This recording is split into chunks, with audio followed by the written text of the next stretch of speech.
I wore a simple red dress to dinner, never expecting my stepmother would slap me across the face for it. She looked terrified, as if she were seeing a ghost. I thought it was madness until I found an old tin box hidden in her closet days later, containing a letter from my mother. That slap was just the start. I realized my entire life had been staged to bury the secret that letter was about to scream out loud. My name is Miranda Crawford, and I am 27 years old. For reasons that were becoming increasingly unclear to me, I still lived at home. The house itself was the picture of suburban success, a two-story colonial in Silverwood, Colorado, a town where pristine lawns and quiet streets masked the frantic paddling beneath the surface. I lived there with my father, Mark Crawford, and my stepmother, Valerie. Tonight was a Tuesday, which meant a perfect family dinner. Valerie lived for these performances. She believed a family that ate together at precisely 6:30, with cloth napkins and sparkling water, was a family without problems. The air in our dining room was always thick with the scent of expensive potpourri and unspoken agreements. It was a beautiful stage, but the actors were exhausted. My father sat at the head of the table, smiling his pleasant, vacant smile. A man who had long ago decided that peace, no matter how artificial, was preferable to any form of truth. My half-brother, Jordan, who was 15, was already slouched in his chair, his primary attention on the phone hidden in his lap. He was a product of this fragile peace, taught from birth to ripple no water. And then there was me. I paused at the top of the staircase, my hand on the polished banister. I was wearing a red dress. It wasn't a statement piece. It was a simple, deep crimson wrap dress, modest and elegant, but in this house, it was contraband.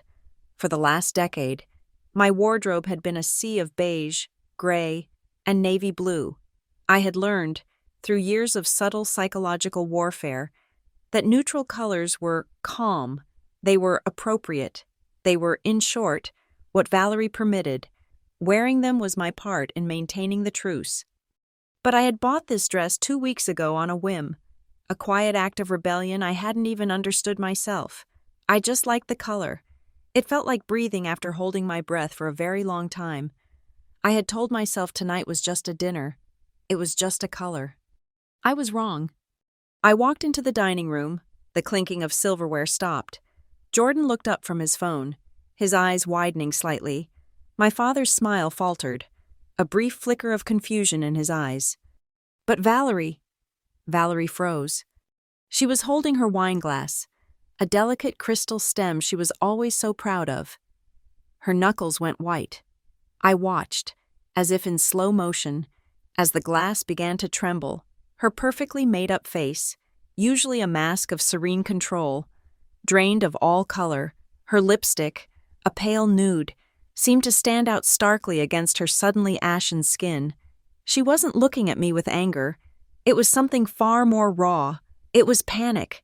It was absolute, primal terror, as if I had walked into the room holding a severed head. "What?" she whispered, her voice tight. "Do you think you are doing?" "I'm here for dinner. Valerie," I said, my own voice quiet. I tried to keep it steady. "No." She set the wine glass down, but her hand was shaking so badly that it slammed against the table, spilling dark Cabernet onto her white tablecloth. The red stain spread like a wound. She didn't notice. She stood up, her chair scraping violently against the hardwood floor. "You will not," she seethed, "bring that into my house." "Valerie," my father started, his voice already placating. "It's just a dress." "It is not just a dress," she shrieked. The sound was shocking, tearing through the curated silence of our home. And then she moved. She crossed the space between us in 2 quick strides. Before I could process it, her hand arced through the air. The crack of her palm connecting with my cheek echoed in the room. My head snapped to the side. The sting was immediate, sharp and humiliating, bringing hot tears to my eyes. I tasted copper. I had been slapped, in front of my entire family. I had been struck like a rebellious child. I slowly turned my head back to look at her. Her chest was heaving. Her eyes were wide and wild. "I forbid red in this house," she screamed, her voice cracking. "I forbid it! Get it off!" The room was utterly silent. My father was frozen, his mouth slightly open, the perfect picture of useless shock. Jordan had recoiled, pressing himself back into his chair, his face pale with a fear I knew well. He was afraid of her. We all were. I just stared at her, my hand slowly rising to touch my throbbing cheek. My father finally found his voice, but it was the one he always used, the weak one, the one that pleaded for the conflict to just disappear, no matter the cost. "Miranda," he said, not looking at me, but at Valerie. Just go change. Please, let's just be done with it." Be done with it, as if I were the problem, as if my dress, and not her violence, was the thing disrupting the peace. I said nothing. I couldn't find the words. I held Valerie's frantic gaze for one more second, and in it, I saw not just rage, but a desperate, cornered fear. Then I turned, walked out of the dining room, and went back up the stairs. I didn't change. I locked my bedroom door and went into my adjoining bathroom. I retrieved an ice pack from the small freezer I kept in my room, a holdover from college, and pressed it to my face. I stared at my reflection in the large, gilt-edged mirror. The skin was already turning an angry pink, the precursor to a bruise that would be impossible to hide. I was 27 years old. I had a degree.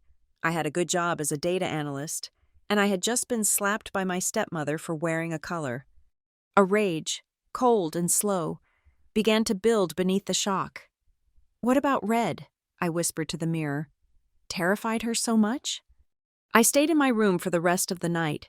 Sometime around 8 o'clock, I heard a commotion downstairs. I cracked my door. Valerie was on a rampage. It wasn't just my dress she had forbidden, it was the color itself. She was moving through the house like a woman possessed, performing an exorcism. I watched from the landing as she tore the 2 burgundy throw pillows from the living room sofa and threw them into the hallway. She went into the kitchen and I heard a crash. She had swept the counter clear, likely of the red utensil holder and the kitchen towels. She grabbed a small, framed photo from the hall table, a stock photo of a red barn that had come with the frame, and threw the whole thing into the trash bag she was carrying. She was methodical, frantic. My father just followed her, uselessly. "Valerie, honey, calm down. It's okay." "It is not okay," she snapped. "I want it gone, all of it." She was purging the house, wiping away every last trace of the offending color. I retreated back into my room, the lock clicking softly into place. This was more than an aesthetic preference. This was a phobia. This was a psychosis. Later, much later, the house finally fell quiet. It must have been past midnight. My cheek was a dull, pounding ache. I couldn't sleep. The adrenaline from the encounter had long since faded, leaving behind a shaky, hollow feeling. I crept out of my room, needing a glass of water, needing to move in a house that suddenly felt like a prison. The hallway was dark. As I neared the master bedroom at the end of the hall, I heard voices, hushed, but urgent. I froze, pressing myself against the wall. It was Valerie and my father. "Cannot believe you did that," my father was saying, his voice low but tense. "You hit her. Valerie, you hit my daughter." "Your daughter?" Valerie's voice was a venomous hiss. "She did it to provoke me. Mark, you know what that color means. She's been digging. I can feel it." "She's not digging. She's a 27-year-old woman who wore a dress. You're being paranoid." "Paranoid?" She laughed, a dry, ugly sound. "Am I? You've gotten complacent. You've forgotten what's at stake." She looked just like her, and she knew it. A cold dread settled in my stomach. Her? "That's enough," my father said, his voice suddenly firm. "No, it's not enough." Valerie's voice rose, sharp with panic. "I've spent 15 years burying that, 15 years making this family stable. I will not let her ruin it. If she finds that letter, Mark, everything is over. Do you understand me? Everything we have built, it's over." "Shh, she'll hear you. She won't find the letter. It's hidden. It's fine. It's not fine. She has to be controlled. I didn't wait to hear more. I slid backward, my stockinged feet silent on the hardwood floor, and retreated to the safety of my room. I locked the door again, my heart hammering against my ribs so hard it hurt. I sat on the edge of my bed in the dark, my hands clenched. That letter. The words echoed, connecting everything, the insane reaction, the purge of the color red, the panic in her eyes, the years of subtle suppression. For the first time in my life, I understood. The red dress wasn't the issue. It was never about the dress. It was a symbol. It was a trigger for something Valerie had spent 15 years burying, and I, by wearing it, had just waved a shovel in her face. The bruise on my cheek throbbed, a physical reminder of the truth I had just stumbled upon. This perfect family was a lie, built on a secret so volatile that a single piece of paper could bring it all crashing down. A cold, hard resolve settled into my bones, displacing the fear and the humiliation. They weren't just hiding something. They were hiding something from me. I have to know, I whispered into the darkness of my room. I have to know what secret they're hiding. The ice pack was beginning to sweat against my skin, dripping cold water down my neck, but I did not move from the edge of my bed. The house was silent now, a heavy, suffocating silence that felt less like peace and more like a held breath. My cheek throbbed with a dull, persistent rhythm, a physical anchor to the reality of what had just happened. But as I sat there in the dark, my mind did not stay in the room with me. It drifted backward, pulled by the undertow of memory to a time before beige walls and hushed voices, to a time when this house was alive, and when the color red was not a sin, but a celebration. I thought of my mother. I thought of Lauren. In my memories, she is always in motion, and she is always vivid. She was everything Valerie was not. Where Valerie was sharp angles and cool tones, my mother was soft curves and warmth. She had a laugh that started deep in her chest and filled a room, making you feel as though you were the funniest person in the world just for being near it. And she loved red. It was her signature. It wasn't just a fashion choice. It was an extension of her spirit. She wore crimson lipstick when she was happy, burgundy scarves when the Colorado winter set in, and for every anniversary or birthday, there was always a red dress. I remember sitting on the floor of her bedroom, watching her get ready for a gala with my father. She would slip into silk that shimmered like liquid ruby, spinning around so the skirt flared out, asking me if she looked like a movie star. To my 6-year-old eyes, she looked like a queen. She looked like life itself. Red is the color of the heart, Miranda, she told me once, dabbing a little bit of her perfume on my wrist. It's the color of blood and love. It means you're alive. Never be afraid to be seen. I held on to that voice tonight. I needed to remember it because it had been 11 years since I last heard it. The end of that era came with the sound of tires screeching on wet asphalt and the blinding flash of blue lights reflecting off the rain. I was 11 years old. It was a Tuesday, just like today. My mother had gone out to pick up a cake for my father's promotion. It was raining hard, a cold, sheeting rain that turned the streets of Silverwood into mirrors. The police officer who came to the door looked too young to be delivering news that would shatter a world. I remember standing at the top of the stairs, clutching the banister, watching my father collapse. He didn't scream. He just crumpled, as if his bones had suddenly turned to water. My last memory of her isn't in a casket or a hospital bed. It is from the window. Watching her run out to the car earlier that evening, she was wearing her favorite red trench coat, holding a newspaper over her head to shield her hair. She turned back once, waved at me in the window, a bright splash of scarlet against the gray, weeping sky.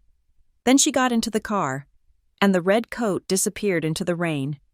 That was the last time color existed in our house. For the next 2 years, my father was a ghost. He went to work, he came home, he sat in his chair, and he stared at nothing. The grief did not just break him, it hollowed him out. I learned to cook simple meals because if I didn't, we wouldn't eat. I learned to forge his signature on permission slips because he couldn't hold a pen without his hands shaking. I was 12, then 13, navigating the wreckage of our life alone, waiting for him to wake up. He didn't wake up. Valerie arrived instead. She didn't swoop in on a broomstick. She came in with a briefcase and a sympathetic smile that didn't quite reach her eyes. She was a financial consultant my father had hired to manage the estate, which had fallen into chaos during his depression. Valerie was efficient. She was organized. She spoke in clear, decisive sentences that cut through the fog of my father's grief. She made order out of chaos. And my father, desperate for anyone to take the wheel, clung to her. I remember the first time she came to dinner as a guest. Not an employee. She wore a charcoal gray suit.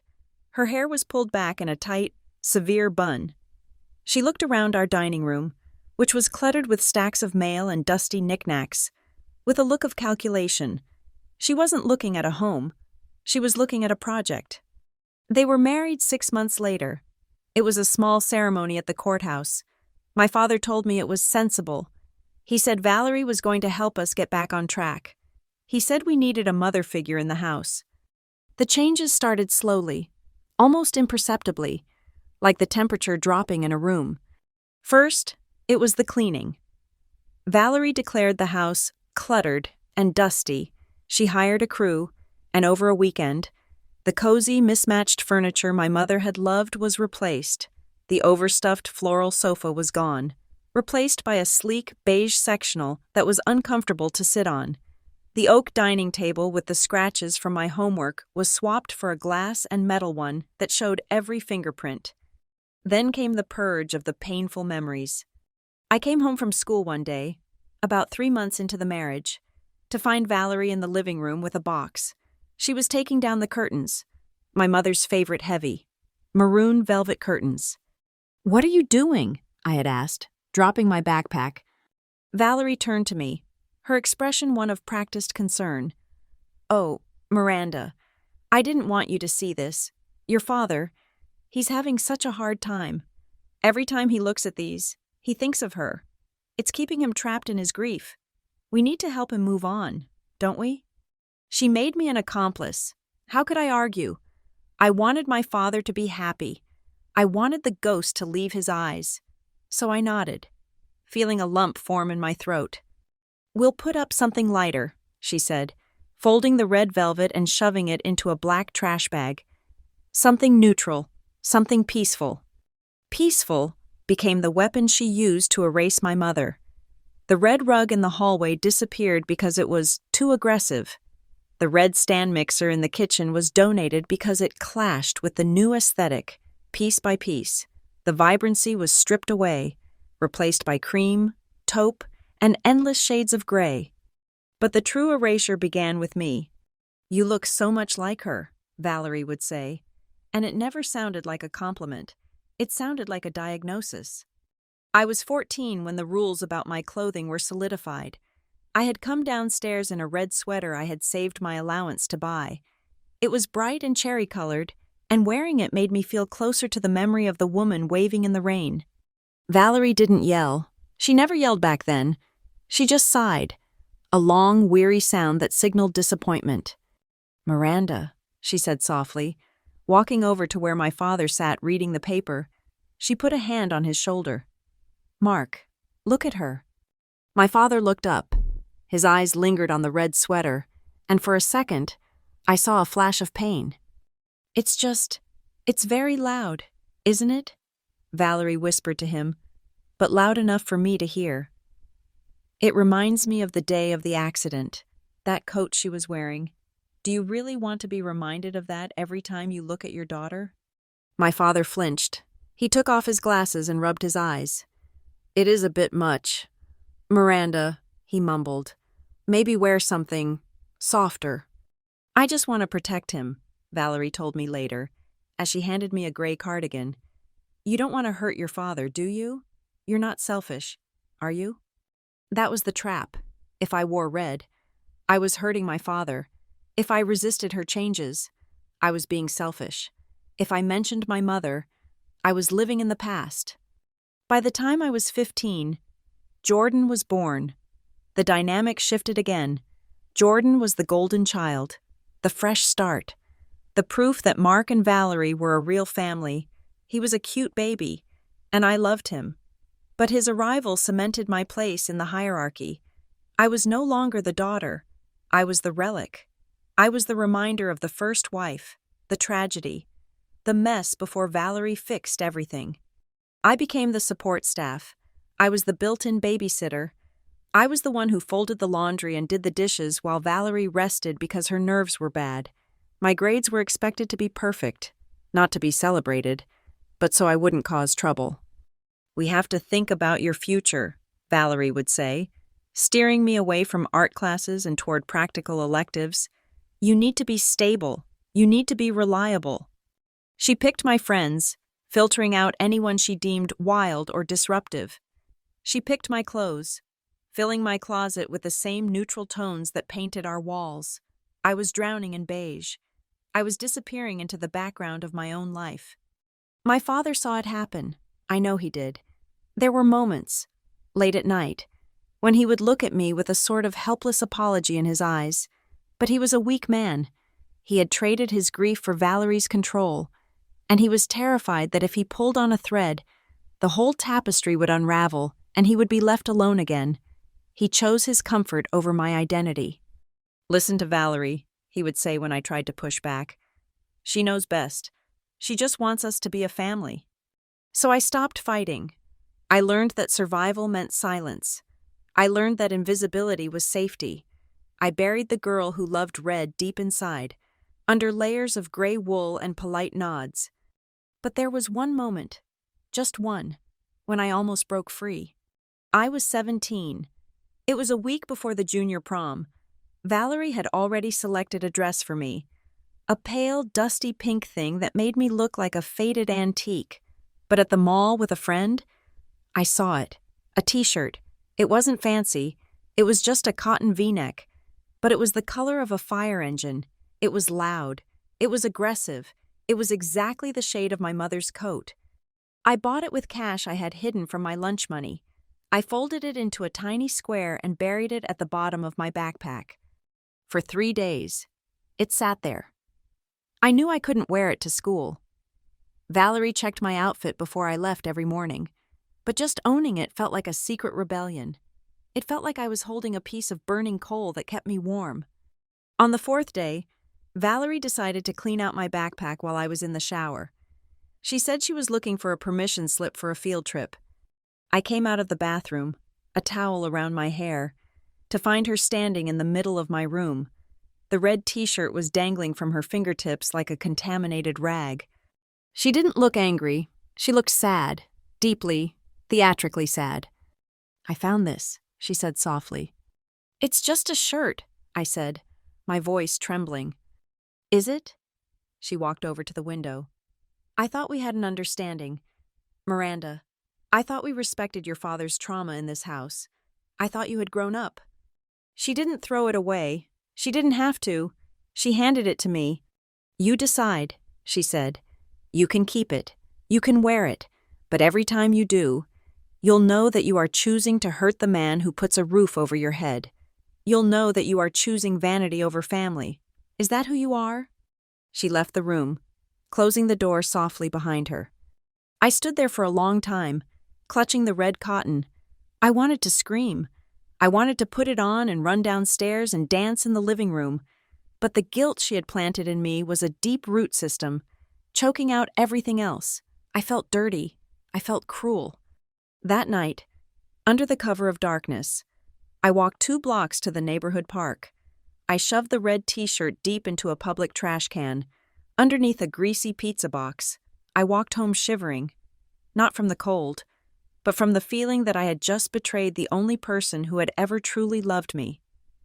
I had thrown away my mother's color to keep the peace for a woman who hated me. I never bought anything red again, until the dress. Sitting on my bed now, 12 years later, touching the swelling bruise on my cheek, I realized the tragedy wasn't that I had thrown the shirt away.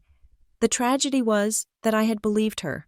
I had believed it was about my father's grief. But tonight, looking into Valerie's eyes, I hadn't seen concern for my father.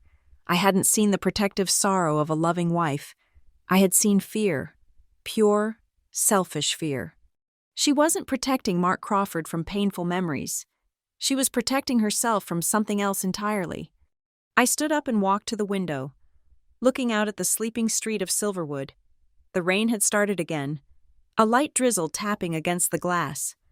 "You were lying," I whispered to the empty room. "You were lying about all of it." The sadness of the past began to harden into something cold and sharp. I wasn't the 11-year-old girl watching the red coat disappear in the rain anymore. I wasn't the 17-year-old girl shamed into throwing away her identity in a trash can. I was the woman who had found the crack in the armor, and tomorrow, I was going to rip it wide open.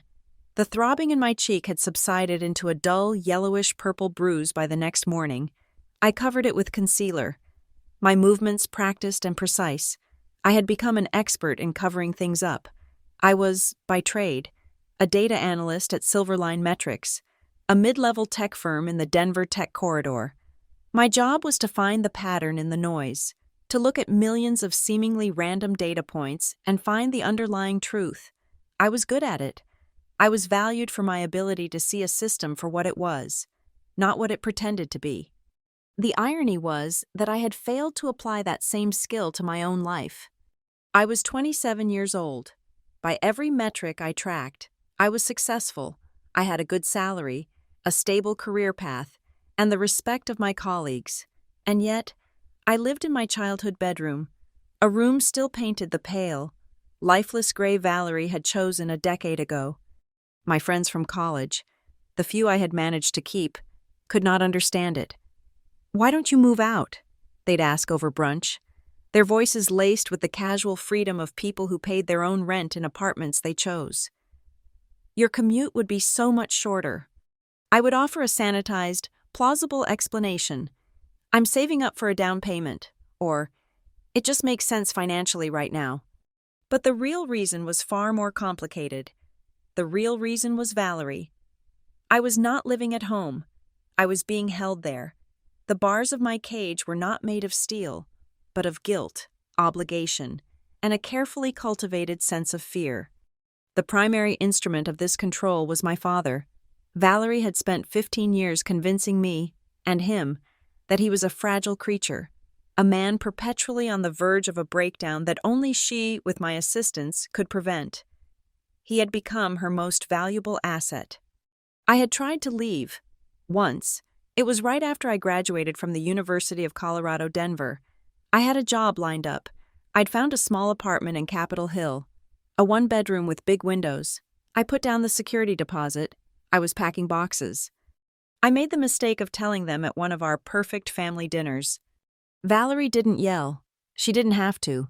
She simply set down her fork, her face collapsing into a mask of profound, wounded sorrow. "Oh, Mark," she'd breathed, reaching for his hand across the table. "Did you hear that? She's leaving us." My father looked at me, his eyes wide with a practiced panic I now recognized as part of the performance. "Leaving?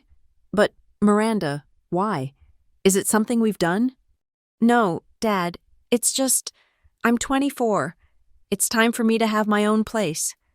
"But who will look after your father?" Valerie's voice was a whisper, but it cut through the room. "You know his blood pressure has been high. The stress of this, of you abandoning us, I just don't know if he can take it." "I'm not abandoning you. I'll be 20 minutes away." "That's not the same," she said, her eyes filling with tears. "This house will be so empty. He'll be so alone when I'm at my appointments, and Jordan's at practice." I looked at my father, pleading for him to step in, to be the adult. Instead, he just shook his head, looking down at his plate. "I just don't think I can handle this right now. Miranda, it's too much. Please, don't cause more problems." Don't cause more problems. It was his mantra. My independence was a problem. My future was an inconvenience. I forfeited the security deposit. I unpacked my boxes. I stayed.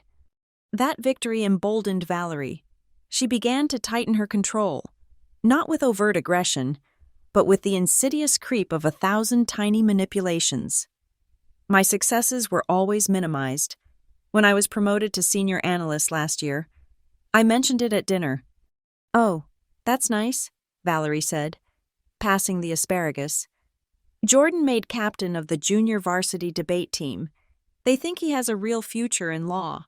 We're getting his portfolio ready for Yale, you know." Jordan was 15 and had a C+ average. I managed a team of 6 and a budget of $500,000. But in this house, my achievements were quaint. While Jordan's were legendary, I was the reliable, beige utility. He was the vibrant, shining star. I was meant to be the backdrop for his life. The most corrosive layer of her control, the one I was most ashamed of, was financial. It was the part my data analyst brain had actively chosen to ignore. It started innocently enough, about 3 years ago. "Miranda, darling," she said, catching me as I was heading to work. "The online portal for the gas company is just so dreadfully complicated, and your father keeps forgetting the password. You're so good with all that computer nonsense. Would you mind just putting the bill in your name? It can just auto-pay from your account. It's all just family money anyway, right?" I did it. It was easier than arguing. It was just the gas bill. Then it was the electricity, then the water, then the internet. Last year, she cornered me with a more significant request. She was balancing the books and looked distressed. "I don't want to worry your father," she said, rubbing her temples. "But with Jordan's tutoring and the new roof, we're just stretched, just for a month or two. Could you possibly advance us the mortgage payment? Just until my new consultancy business gets off the ground. You make such good money, and we're all a team here." An advance. A loan. I transferred the money. The advance was never paid back, and it was never mentioned again, but the request came again 3 months later, and again after that. Miranda Crawford, a senior data analyst who specialized in predictive financial modeling, was paying the mortgage, utilities, and property taxes on a house I was not even allowed to paint my room in. I was not living at home to save money. I was the primary financier for the family's upper-middle-class lifestyle. I was subsidizing my own imprisonment. Isolation was the final wall of my cell. Valerie made it her mission to ensure no one from the outside world got close enough to offer me a new perspective, or worse, a way out. There had been someone, David. He was an architect. I met at a work conference. He was kind, quiet, and incredibly smart. He was the first man I had dated in years who didn't seem intimidated by my job. He listened to me. He saw me. I brought him home for one of our mandatory family dinners. It was a disaster.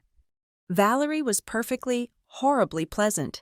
She smiled at him, offered him wine, and then began the dissection. "David, what an interesting name. Is that Scottish?"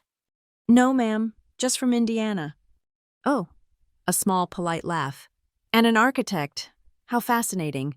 I find it so brave, trying to build a career in such a competitive field right now, especially with the market the way it is. I hope it works out for you." She spent the rest of the dinner asking him pointed questions about his student loans, the age of his car, and his parents' professions. When I tried to change the subject, she would touch my arm and say, No, I'm just getting to know your friend. It's so important to know everything about a person, isn't it?" By the time he left, he looked exhausted. "Well," Valerie said as she closed the door, her smile gone, "he seems nice for what he is." The next time he was supposed to come over, Valerie accidentally double-booked us for a family theater outing she claimed she'd bought tickets for months ago. The time after that, she told him when he called that I was in the shower, and then forgot to tell me he'd called. She would find ways to criticize him to me, planting seeds of doubt. He just seems so unambitious, don't you think? Honey, you have a real career. He tries hard. He's a very good architect, Valerie. Yes, but I don't know. He doesn't seem to respect your commitment to this family. He's always trying to pull you away. It ended a few weeks later. David and I were sitting in his car. "I can't do this, Miranda," he said, and the resignation in his voice broke my heart. "I can't fight her. I'm trying to date you, but I'm in a relationship with your stepmother, and she's winning. She won't let you go." He was right. I didn't fight for him. I let him drive away. It was easier than going to war. After David, I stopped trying. I stopped dating. I poured everything into my work. My one safe escape. I worked late. I took on extra projects. I became the model employee, the perfect daughter. I kept my head down. I wore the gray and the beige. I ate the perfectly cooked, perfectly joyless dinners. I nodded when Valerie praised Jordan. I transferred the money when she asked. I became a ghost in my own home, haunting the spaces my mother had once filled with life. The ban on red was total. It was the one, non-negotiable rule. There were no red towels, no red appliances, no red-labeled spices on the counter. Once, my father was given a corporate gift basket that included a red throw blanket. Valerie donated it the next day. "Such a jarring color," she'd said. "It gives me a headache." And my father, my weak, tired father, just agreed. "Whatever you think is best, Val." He had abdicated all responsibility, trading his fatherhood for an easy, quiet life. His avoidance was his shield. "Let's not make waves, Miranda. Don't upset the balance." I lived in that balance. I became that balance. I was a functioning, optimized, minimized human being. I was so good at it that I had almost convinced myself it was normal. Until last night. Sitting in my car in the Silver Line Metrics parking garage, I finally let myself connect the data points. The financial control, the isolation from my friends and David, the constant minimization of my worth, the amplification of Jordan's, the weaponization of my father's fragility, the total psychotic erasure of a single color. These were not separate issues. They were all components of a single, complex system of control, designed by Valerie and co-signed by my father, all to keep me small, silent, and in this house. The slap wasn't a sudden loss of control. It was a clumsy, desperate attempt to reinforce it. I had broken the most sacred rule. I had worn the forbidden color.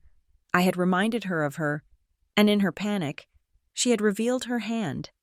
For 15 years, she had used sophisticated psychological warfare, but last night, she had resorted to primitive violence. It was the act of a tyrant who felt her regime slipping. The slap was not an insult. It was an ending. It was the last piece of the pattern. The final data point that made the entire ugly picture crystal clear. The day after the incident, the atmosphere in the house was not just tense. It was brittle, like a pane of glass vibrating right before it shatters. I had covered the bruise on my cheek with a thick layer of foundation and powder, blending it until it was just a shadow that looked like fatigue rather than violence. I went to work. I stared at spreadsheets, and I came home. I should have stayed away. I should have gone to a hotel or a friend's house, but I needed to see them. I needed to see if the cracks I had sensed the night before were real. Dinner that evening was a surreal performance of normalcy. We were seated at the dining table, the scene of the crime, eating roast chicken as if Valerie hadn't assaulted me less than 24 hours ago. The topic of conversation, enforced by Valerie with manic cheerfulness, was the upcoming fundraising gala for the Silverwood Business Circle. It was the social event of the season, the night where the local elite patted themselves on the back, and Valerie was desperate to be the chairwoman of the planning committee next year.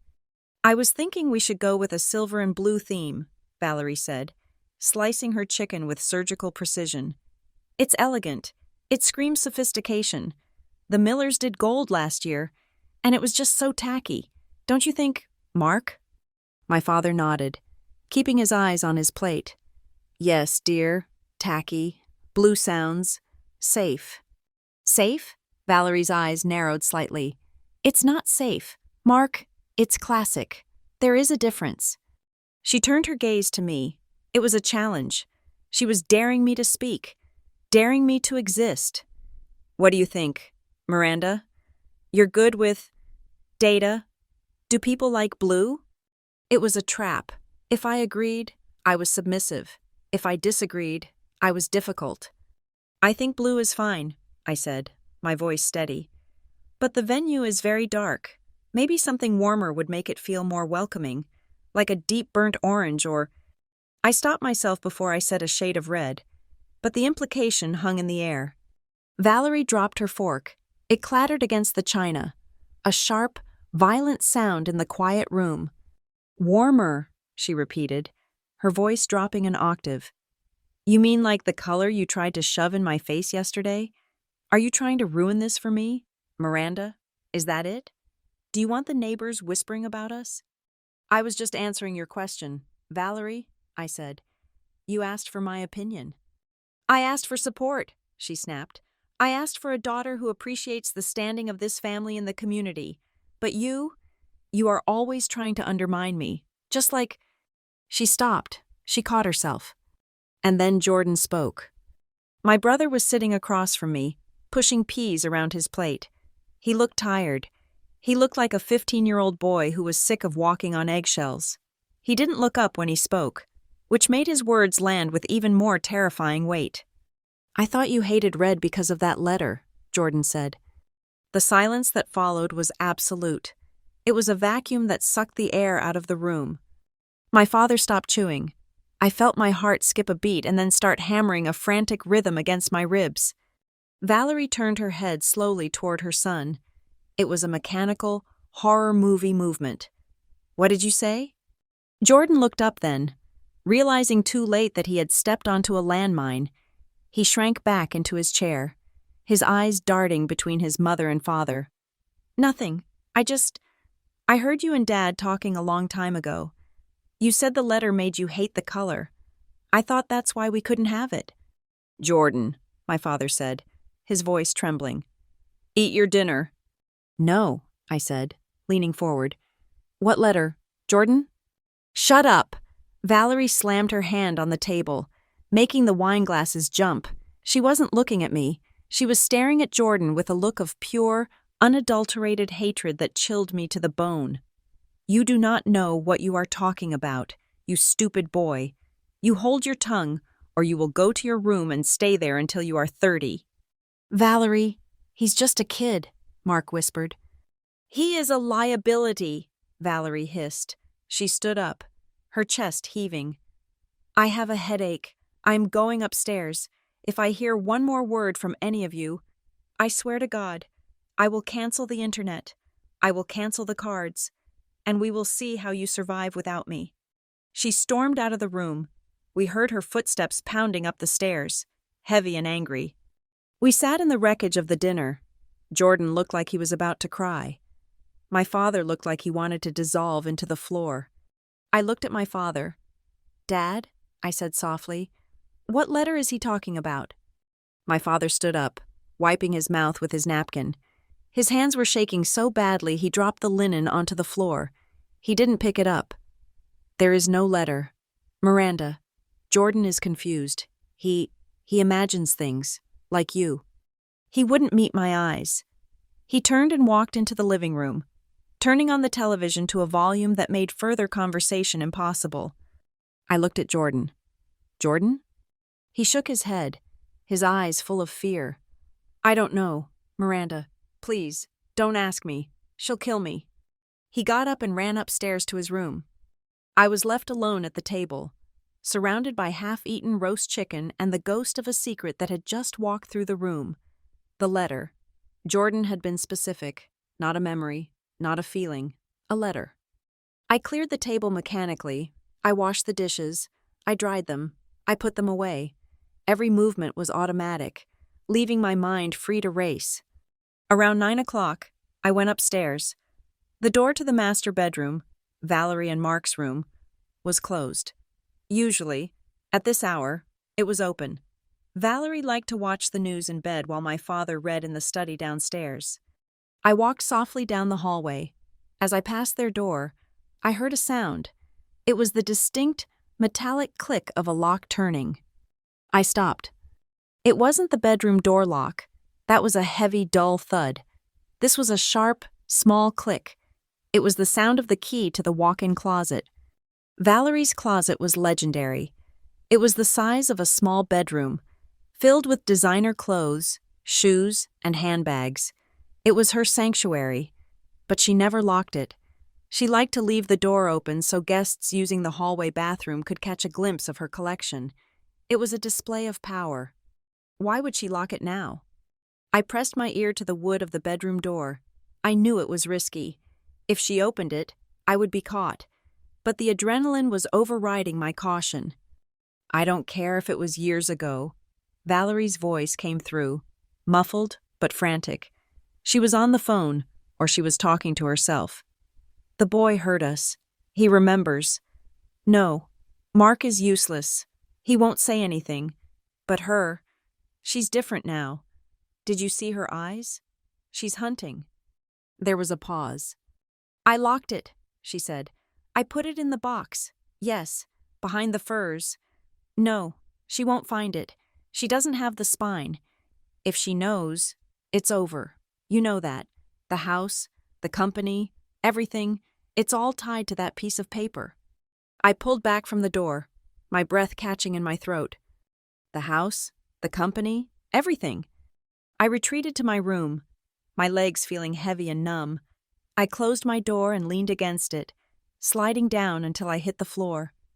The room was dark, illuminated only by the street lamp outside filtering through the blinds. I sat there and let the realization wash over me. For years, I had thought my family was just dysfunctional. I thought Valerie was just a mean, insecure woman who was jealous of my mother's memory. I thought my father was just a weak man paralyzed by grief. I thought I was the problem, the ungrateful daughter who couldn't just fit in. I was wrong. This wasn't about emotions. This wasn't about grief. This was about a transaction. The house, the company, everything, she had said. My mother, Lauren, hadn't just been a beloved wife. Her family had money. I remembered vaguely that the construction company my father ran, Crawford Builders, had been started with help from my grandfather on my mother's side, but I had never paid attention to the details. I was a child when she died.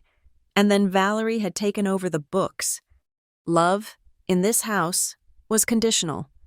My father loved me as long as I didn't threaten his comfort. Valerie loved us as long as we maintained the facade that allowed her to live in this house and play the role of the wealthy matriarch. And I was allowed to exist only as long as I remained ignorant. I looked at my hands in the dark. They were shaking. The letter, it was in the closet, behind the furs, in a box. I thought about the times I had seen Valerie panic. The red dress was just the trigger.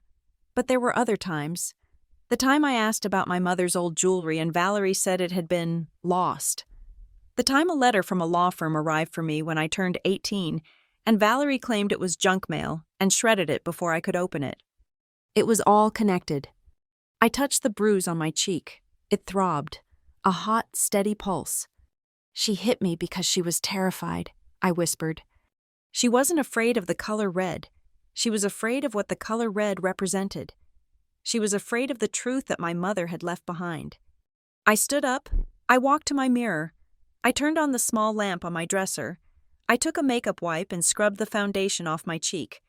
I let the bruise be visible. I needed to see it. I needed to remember that they had declared war on me first. They thought I was weak. They thought I was the quiet, beige girl who paid the bills and kept her head down. They thought they had broken me. But you can't break someone who has already been burned to ash. You just clear the way for something new to grow. I looked at my reflection. The eyes staring back were not the eyes of a victim. They were the eyes of a data analyst who had finally found the missing variable in the equation. I knew where the evidence was. I knew where she kept the spare key to the closet, taped under the bottom drawer of her vanity. I had seen her put it there once, years ago, when she thought I wasn't looking. Tomorrow was Wednesday. Valerie had her Pilates class at 10, and then a lunch with the school board. My father would be at the site. Jordan would be at school. The house would be empty for 3 hours. Tomorrow, I whispered to the girl in the mirror. Tomorrow, I will find the truth. The opportunity arrived 3 days later, not on a Wednesday morning as I had originally planned, but on a Friday evening, The change in schedule felt like a divine intervention, or perhaps just the inevitable error in a system that had grown too arrogant to check its own vulnerabilities. Valerie had been manic all week about the Silverwood Business Circle Gala. There had been a last-minute crisis with the venue lighting. Ironically, it was too dim for her taste, and she demanded an emergency on-site inspection. My father, naturally, was summoned to drive her and hold her clipboard. Jordan was dragged along because Valerie wanted him to network with the venue owner's son, a boy Jordan's age who played lacrosse. I was left behind. I had feigned a migraine, a performance I had perfected over the years. I lay on the couch with a cold compress over my eyes until I heard the heavy thud of the front door closing and the purr of my father's SUV retreating down the driveway. I waited. I counted to 100 in the silence of the empty house. The silence in the Crawford household was usually oppressive, a heavy blanket that smothered sound and dissent, but tonight it felt different. It felt electric. It was the silence of a held breath before a scream. I sat up, tossing the compress onto the coffee table. My headache was gone, replaced by a clarity so sharp it made my hands tremble. I looked at the digital clock on the cable box. It was 6:15. The venue was 30 minutes away. Even if they just walked in, looked at a light bulb, and walked out, I had at least an hour, likely two. I stood up and walked to the stairs. My heart was hammering against my ribs, a frantic, bird-like rhythm that I could feel in my throat. I wasn't just breaking a rule. I was breaking a treaty. I was crossing the demilitarized zone. The hallway upstairs was shadowed. The door to the master bedroom was closed, standing like a sentry at the end of the corridor. I walked toward it, my socks sliding silently on the hardwood. Every creak of the floorboards sounded like a gunshot. I reached the door and paused. My hand hovered over the brass knob. I remembered the key Valerie kept taped under her vanity drawer in the bathroom down the hall. But to my surprise, the knob turned in my hand. In her haste to go fix the lighting, she had been careless. She had left the perimeter unsealed. I pushed the door open and stepped inside. The master bedroom smelled of lavender and expensive, chemical cleaning products. It was a showroom, not a living space. The bed was made with military precision. The pillows arranged in a hierarchy of size and firmness. There were no personal photos on the nightstands, only tasteful, impersonal art prints of landscapes that could have been anywhere. It was cold. Even with the heating on, the room felt refrigerated. I moved toward the closet. This was the heart of the beast. Valerie's walk-in closet was larger than my entire bedroom. It was a space she had designed herself, a temple to her own image. I stepped inside and flipped the switch. The recessed lighting hummed to life, bathing the space in a clinical, flattering glow. It was immaculate.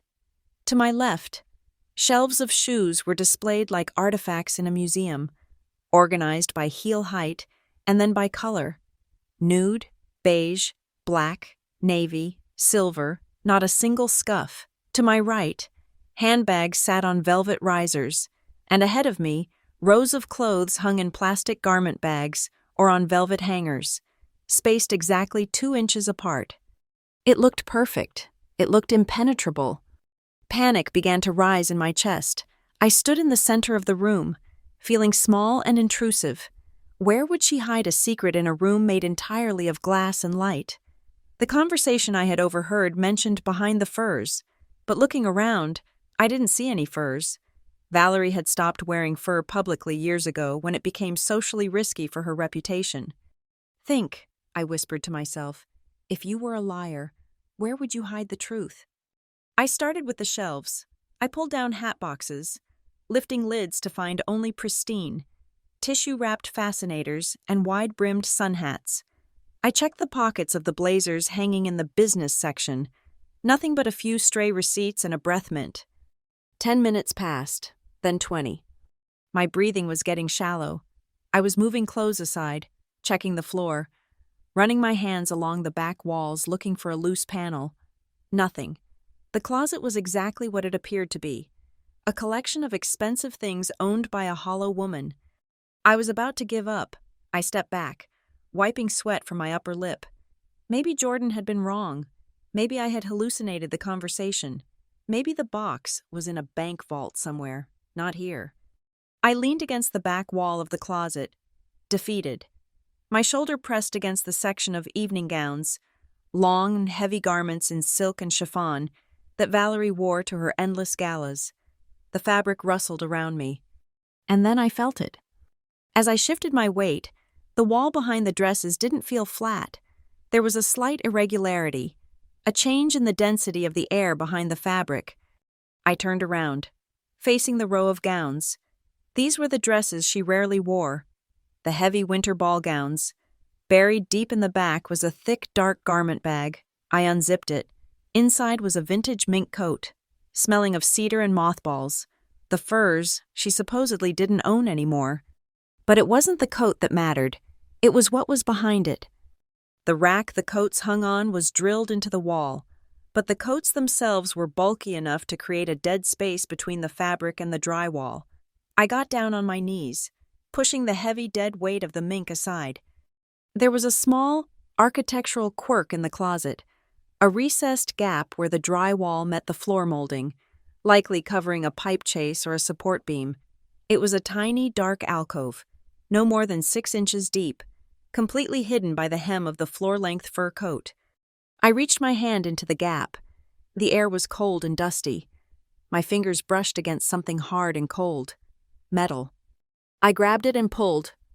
It was an old tin box. It wasn't a lockbox or a safe. It was a vintage cookie tin, the kind with a faded picture of a snowy village on the lid. It was rusted at the corners and felt greasy to the touch. Utterly out of place in this pristine, sterile closet, it looked like trash.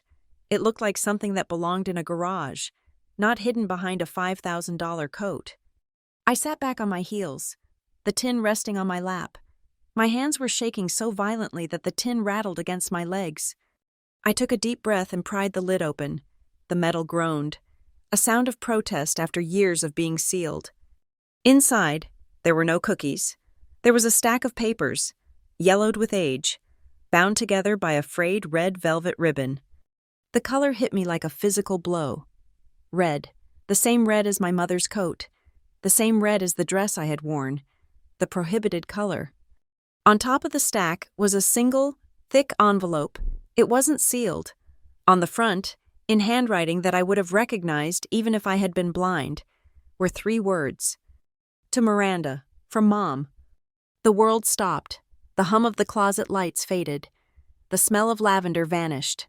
All I could see was that looping, confident script, my mother's handwriting, the way she crossed her T's with a little flourish, the way the M in my name curled at the bottom like a wave. I reached out and touched the ink. It was real. It wasn't a memory or a dream. It was a physical object that had been touched by her hand. Tears pricked my eyes. Hot and sudden, I felt a wave of nausea. Not from sickness, but from the sheer magnitude of the betrayal. This letter had been here. It had been here while I was crying myself to sleep at 12. It had been here while Valerie was throwing away my red sweater at 17. It had been here, feet away from where Valerie slept, for 15 years. She had slept every night with my mother's voice trapped in a cookie tin. I went to untie the ribbon, my fingers fumbling with the knot. I needed to read it. I needed to know what was so dangerous that it required a decade and a half of psychological warfare to suppress. Beep, beep, beep. The sound cut through the air like a knife. It was the alarm on my phone. I had set it for 45 minutes, a safety buffer. I jumped, nearly dropping the tin. I scrambled to silence the phone, my heart lurching into my throat. I looked at the time. 7 o'clock. They wouldn't be back yet. But the risk was rising with every second. If Valerie came home early, if she found me here with this box, I didn't know what she would do. The violence in her eyes the night she slapped me told me she was capable of anything. I couldn't read it here. It was too dangerous. I made a split-second decision. I slid the envelope out from under the ribbon. I left the rest of the papers, old bank statements, legal documents that looked complicated, inside the tin. I didn't have time to take it all. And if I took the whole box, the absence of the bulk behind the coat might be noticeable if she checked. But the letter The letter was mine. I shoved the envelope under my sweater, pressing it against my skin. It felt hot, like a brand. I closed the tin lid, pressing it down until it snapped shut. I slid it back into the dark recess behind the mink coat. I adjusted the garment bag, zipping it up. I smoothed the other dresses, ensuring the spacing was perfect, checking that the hangers were aligned exactly as I had found them. I backed out of the closet, scanning the floor for any trace of my presence. A footprint? A hair?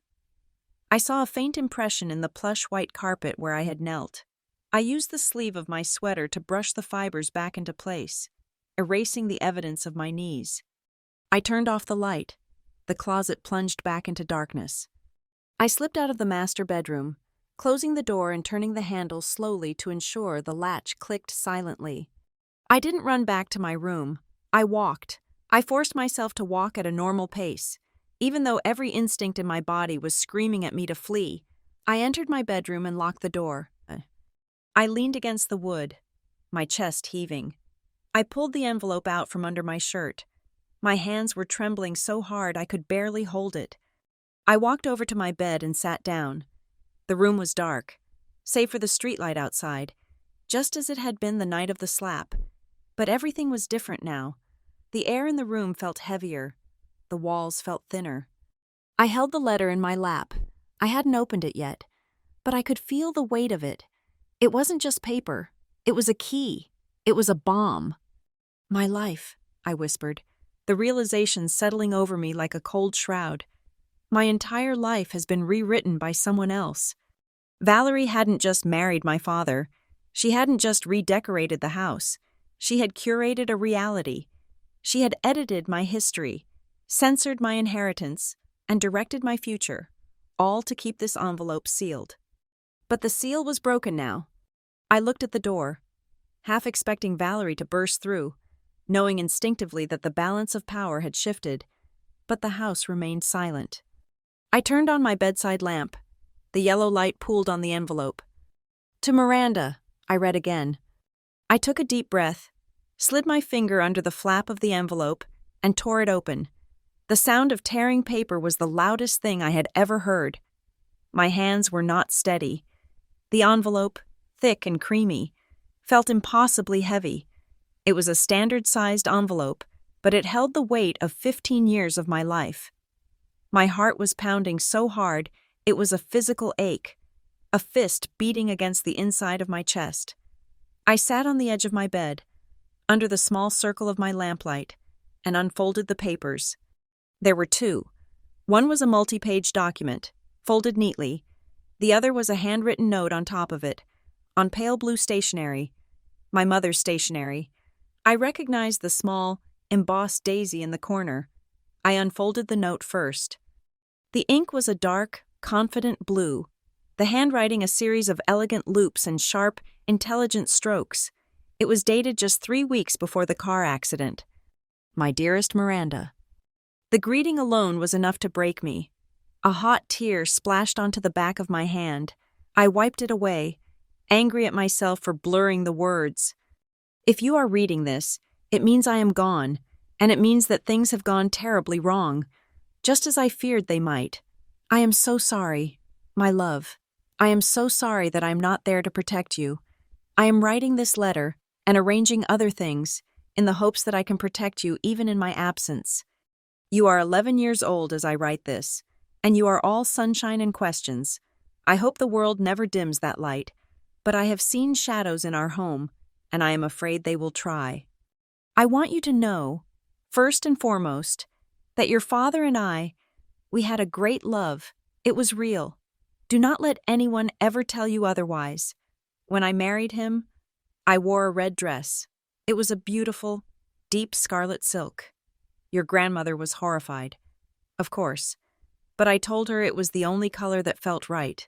It was the color of our passion, our beginning. Your father loved it. He said I looked like a flame. That red dress became our symbol. It was our private language for love, for life. It was ours. I had to stop.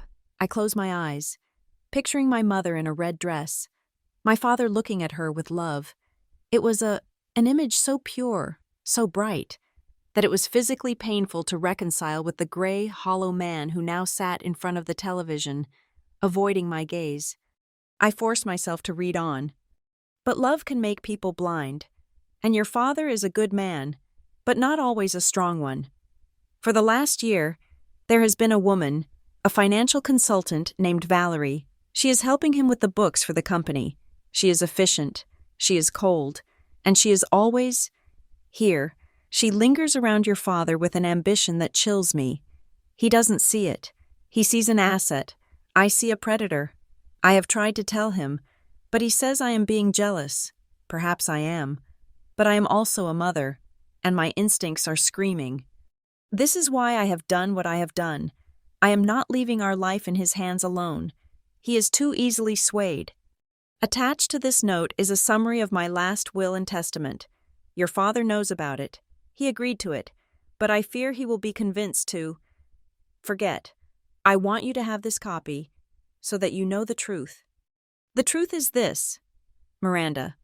The will states that this house, our home in Silverwood, is to be transferred solely into your name on your 25th birthday.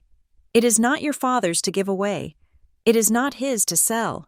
It is yours. It was my family's house before it was his, and it will be yours. Furthermore, my 30% stake in Crawford Builders, the share my father gifted me and that I used to help your father start the company, is also yours, to be transferred to you in full on your 25th birthday. It is a controlling interest. Miranda, it is your legacy. Do not let them take it from you. My breath left my body in a single, painful whoosh. I dropped the letter, my hands flying to my mouth. The house, the company, 30%. I was 27. My 25th birthday had passed 2 years ago. 2 years. I had been living in this house, paying the mortgage on my own property. I had been treated as a guest, as a burden, as a child, while Valerie and my father lived off my inheritance. The rage was so sudden and so cold it was almost paralyzing. It was a chemical reaction, a surge of adrenaline that cleared my vision and stopped my tears. Valerie's words from the closet echoed in my head. The house, the company, everything, it's all tied to that piece of paper. And my father's weak, useless response. She won't find the letter. It's hidden. He knew, and he had let her do this. He had sold me for his own peace and comfort. He had let this woman steal my mother's legacy and then let her force me to pay for it. I picked up the letter again, my hands no longer shaking. They were perfectly still. There is one last thing you must know. I have sent a notarized copy of the full will, along with this letter, to a trusted legal firm. They will keep it for you. If you are ever in trouble, if you ever feel that you are being lied to, you must go to them. They are called the Redmont and Hawthorne Legal Group. They are in Denver. They are waiting for you. And Miranda, my sweet girl, if anyone ever tries to erase me, if they try to take the color red out of your life, I want you to remember this. It is not because they are protecting your father's grief. It is because they are protecting their own guilt. The red reminds them of me. It reminds them of the love I had and the power I held.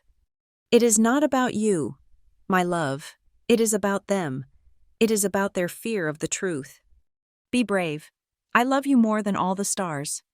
Mom. I folded the letter. I was not crying anymore.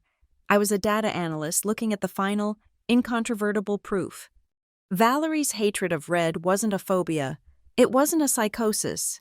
It was a conscious, tactical decision. Every time she had purged the color red from our home, she was purging my mother's claim. She was exercising Lauren's power. The red dress at the wedding, the red coat in the rain. It was the symbol of the woman who owned everything Valerie craved. And me? I was the living, breathing, walking reminder of that woman. I was the heir. That's why she slapped me. When I walked down those stairs in that red dress, I didn't just look like my mother. I looked like the rightful owner. I looked like the person who could take the house, the company, and everything else away from her. I was the walking, talking embodiment of the letter she had buried in her closet for 15 years. I understood it all. The isolation, the financial abuse, the minimization of my career. She had to keep me here, under her thumb. She had to keep me dependent. She had to keep me paying the bills on my own house because it gave her power over me. It reinforced the lie that I was the dependent and she was the matriarch. And she had to keep me single. Because if I met someone, a lawyer, an architect, anyone smart, they might start asking questions. My entire adult life had been a meticulously crafted lie, designed to prevent me from ever claiming my own power. I sat there for a long time, the silence of the house pressing in on me. I heard the front door open downstairs, the sound of my father's tired voice, Valerie's sharp, annoyed one. They were home, walking on my floors, in my house, plotting how to continue to defraud me. My first instinct was to run downstairs, to hold the letter in their faces and scream. But my analyst brain took over, the part of me that Valerie had ironically sharpened, the part that was cold, logical, and strategic, kicked in. If I confronted them now, they would lie. They would destroy the other documents in the box. They would gaslight me. They would say my mother was crazy, that the will was invalid. They would hide their assets. I had one shot at this, and I had to do it right. I stood up and went to my desk. I took out my phone. I laid the letter flat on the desk, smoothing the creases. I took a high-resolution photograph of the first page, then the second. I did the same with the attached legal summary, capturing every clause, every signature line. I emailed the photos to my private, encrypted email account, the one I used for nothing else. Then I forwarded them to my work email, just in case. I created a new folder and password protected it.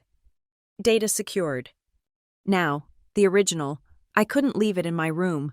Valerie had ransacked my room before. She would do it again if she suspected. I couldn't destroy it. It was the original, physical proof. I looked around my room. My eyes landed on my bookshelf. It was filled with old college textbooks, dusty and untouched. I pulled out a heavy tome on advanced data structures. I opened it to the middle, to a dense chapter on binary trees. I carefully folded the letter and the summary and slid them deep into the spine of the book. I pushed the book back onto the shelf, surrounded by a dozen other boring, identical textbooks. Valerie was a creature of surfaces. She would look under my mattress, in my drawers, in my jewelry box. She would never look inside a book about computer science. I deleted the photos from my phone's camera roll. I cleared my phone's cache. I was leaving no trace. I turned off my light and got into bed, pulling the covers up to my chin. I lay in the dark, my body rigid, listening to the sounds of my enemies moving through my home. I heard Valerie snap at my father to take out the trash. I heard the plumbing groan as she ran a bath. I was not the same person I was 3 hours ago. The girl who had snuck into that closet, Miranda Crawford, she was gone. She had died in that closet, kneeling in the dark, holding that tin box. The person lying in this bed was someone new, someone with a purpose, someone who had just been handed a map and a sword. My life was now split into two distinct parts. There was the before, the long, gray, confusing fog of my childhood, a life lived as a ghost. And there was the after. The after started tonight. My first call in the morning would not be to my father or to Valerie. It would be to Redmont and Hawthorne Legal Group. I called in sick to Silverline Metrics the next morning. It was the first time I had done so in 3 years without actually being bedridden. My voice on the phone was calm, professional, and entirely deceptive. I told my manager I had food poisoning. The truth was, I was going to perform an autopsy on my life. I drove to Denver under a sky the color of bruised iron. The city felt different today. Usually, it was just the backdrop to my commute, a cluster of glass and steel where I went to make other people rich. Today, it looked like a battlefield. Redmont and Hawthorne Legal Group was located in a heavy stone building in the financial district, the kind of place that smelled of old money and mahogany. I walked in wearing my sharpest blazer, charcoal gray, ironically, and carrying a briefcase that contained nothing but a printout of the photo I had taken of the letter. I didn't have an appointment, But when I told the receptionist my name was Miranda Crawford and I was there regarding the estate of Lauren Hart Crawford, her posture straightened immediately. "One moment, Ms. Crawford," she said, her fingers flying across her keyboard. "We have a flag on that file to notify a senior partner immediately upon contact." 10 minutes later, I was sitting in a conference room that overlooked the city, but the person who walked in wasn't a dusty old man. It was a woman who looked to be about 30. She had sharp eyes, a sharper bob cut, and she carried a thick, expanding file folder that looked like it had been waiting a long time to be opened. "I'm Kira Dalton," she said, extending a hand. Her grip was firm. "I took over this file 3 years ago when Mr. Redmont retired. He told me to keep it on the top of the stack. He said, 'One day, the daughter will come.'" I felt a lump form in my throat, but I swallowed it down. "I came," I said. "I found a letter." I slid the printout across the polished table. Kira didn't even look at it. She just opened her file. "We have the original," she said. "Your mother came here a month before the accident. She was thorough." Kyra laid out a document. It was thick, bound in blue paper. "This is the last will and testament of Lauren Hart Crawford. It is valid, it is active, and it is very specific." She turned the pages, her finger tracing a line of text. "According to the terms of the trust established by your mother," Kira said, her voice level and precise, "the title to the property at 42 Oak Creek Lane in Silverwood, your family home, was to transfer automatically to you upon your 25th birthday, along with a 30% controlling interest in Crawford Builders." The room seemed to tilt. I gripped the edge of the table. "My 25th birthday," I repeated. "That was 2 years ago." "Correct," Kira said. "We sent the notification letters, certified mail, to the Silverwood address." "I never saw them," I whispered. "Valerie, she must have intercepted them." "We received a response," Kira said, pulling out another sheet. "From your father, Mark Crawford. He attempted to petition the trust executor to delay the transfer, citing your mental instability and lack of financial maturity." "He what?" The air left my lungs. My father, the man who sat at the dinner table and let me pay the electric bill. "He claimed you were not ready," Kira continued. "He tried to have himself appointed as the permanent trustee, but your mother anticipated that. The trust is ironclad. He couldn't change the terms. He could only hide the result." She looked up at me, and for the first time, her professional mask slipped, revealing a flash of sympathetic anger. "Ms. Crawford, do you understand what this means?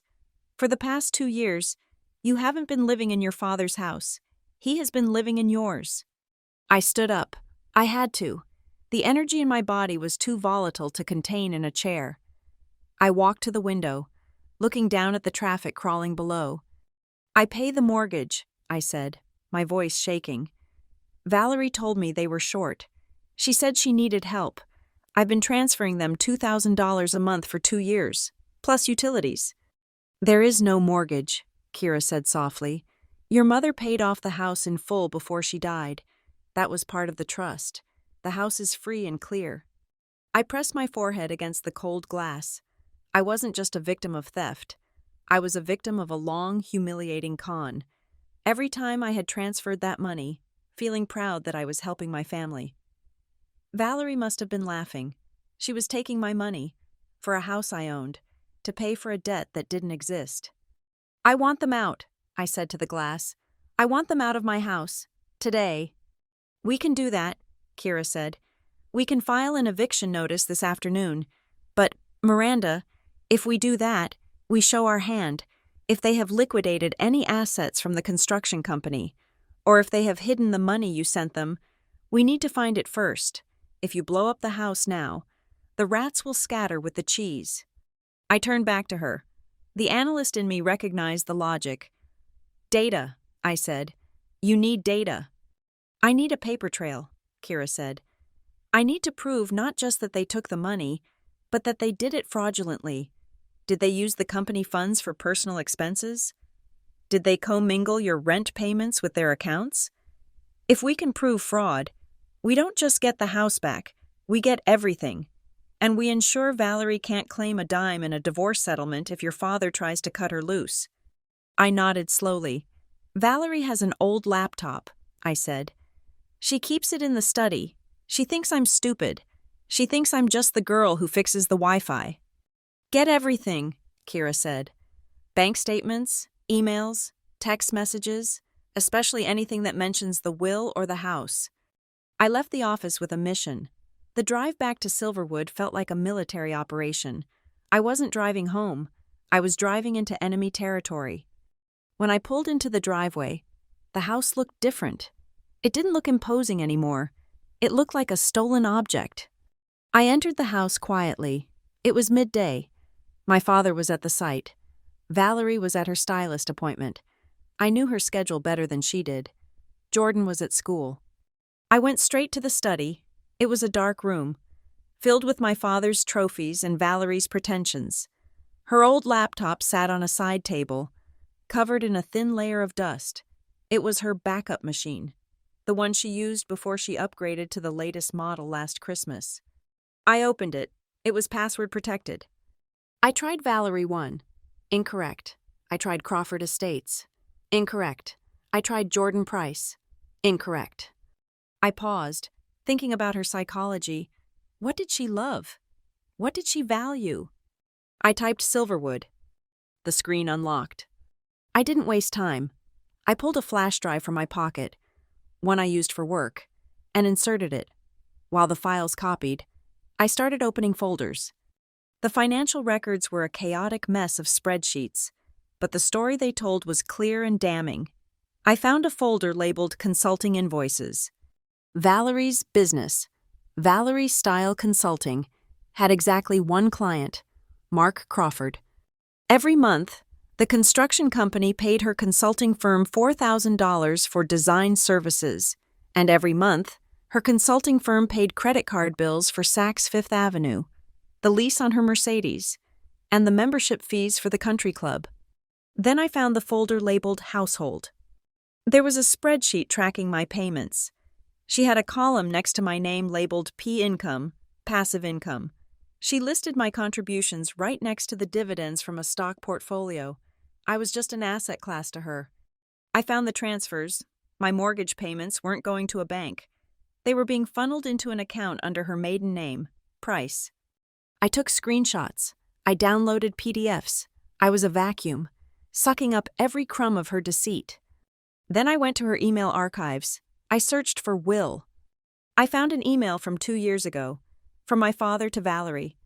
Subject: the letter. Val. The lawyer sent another certified notice. I hid it, but we can't keep doing this. If she finds out the house is hers, she'll kick us out. You know she will. And Valerie's reply: she won't find out. She's weak. Mark, she does what she's told. As long as we control the narrative, we control the assets. Just make sure you intercepted the mail before she gets home. We need that money for the expansion. I felt a cold shiver run down my spine. It was explicit. It was a conspiracy. I pulled the flash drive. I had enough. I had the smoking gun, the bullets, and the fingerprints. I was heading up to my room to hide the drive when I ran into Jordan in the hallway. He had come home early from school. His lacrosse bag was slung over his shoulder. He jumped when he saw me. Jesus, Miranda, you scared me. I thought you were sick. I'm feeling better, I said, keeping my voice even. I looked at my brother. He was wearing brand new sneakers that probably cost $200. Sneakers bought with my money. But looking at his face, I saw the same anxiety that mirrored my own. Jordan, I said, the other night, at dinner, why did you mention the letter? He looked down, kicking at the carpet. I don't know. It just slipped out. You said you heard them talking. Yeah, he mumbled. A couple of years ago, Mom was freaking out. She was holding this red box. She told Dad that if you ever opened it, the ride was over. I didn't know what she meant. I just knew. I knew she was scared of you. Scared of me? Yeah. She said you were the only one who could take it all away. He looked up at me, his eyes wide. Miranda, are we broke? Is that why she's so crazy about money lately? I looked at him. He was 15. He was a pawn, just like I had been. No, Jordan, I said carefully. We aren't broke, but things are going to change. Is she in trouble? She made some bad choices, I said, and now she has to pay for them. I walked past him and went into my room. I packed a bag, not a big one, just a gym bag with my essentials, my passport, my birth certificate, the hard drive, the few pieces of jewelry I had bought for myself. I sat on my bed and opened my banking app on my phone.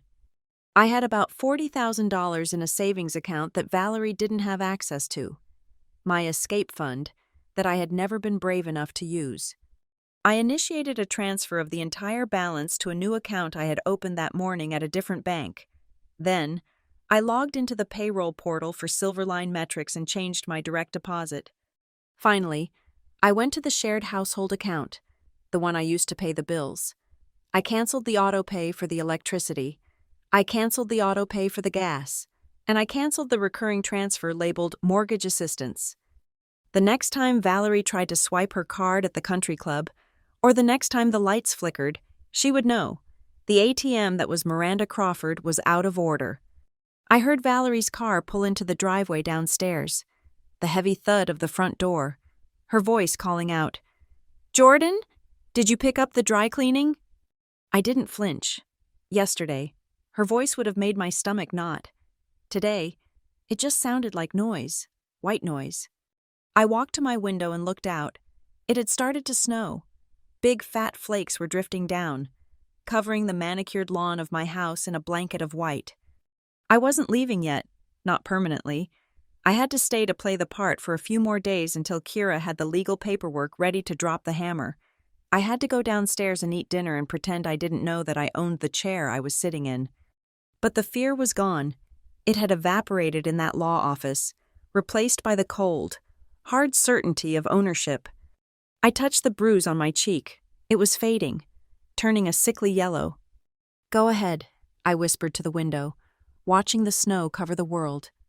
"Enjoy your dinner, Valerie. It's the last one you'll ever enjoy in this house." I turned away from the window, picked up a book, and sat down to wait. The next move was mine, and I was going to make sure it was a checkmate. The days following my discovery of the letter were a masterclass in psychological warfare.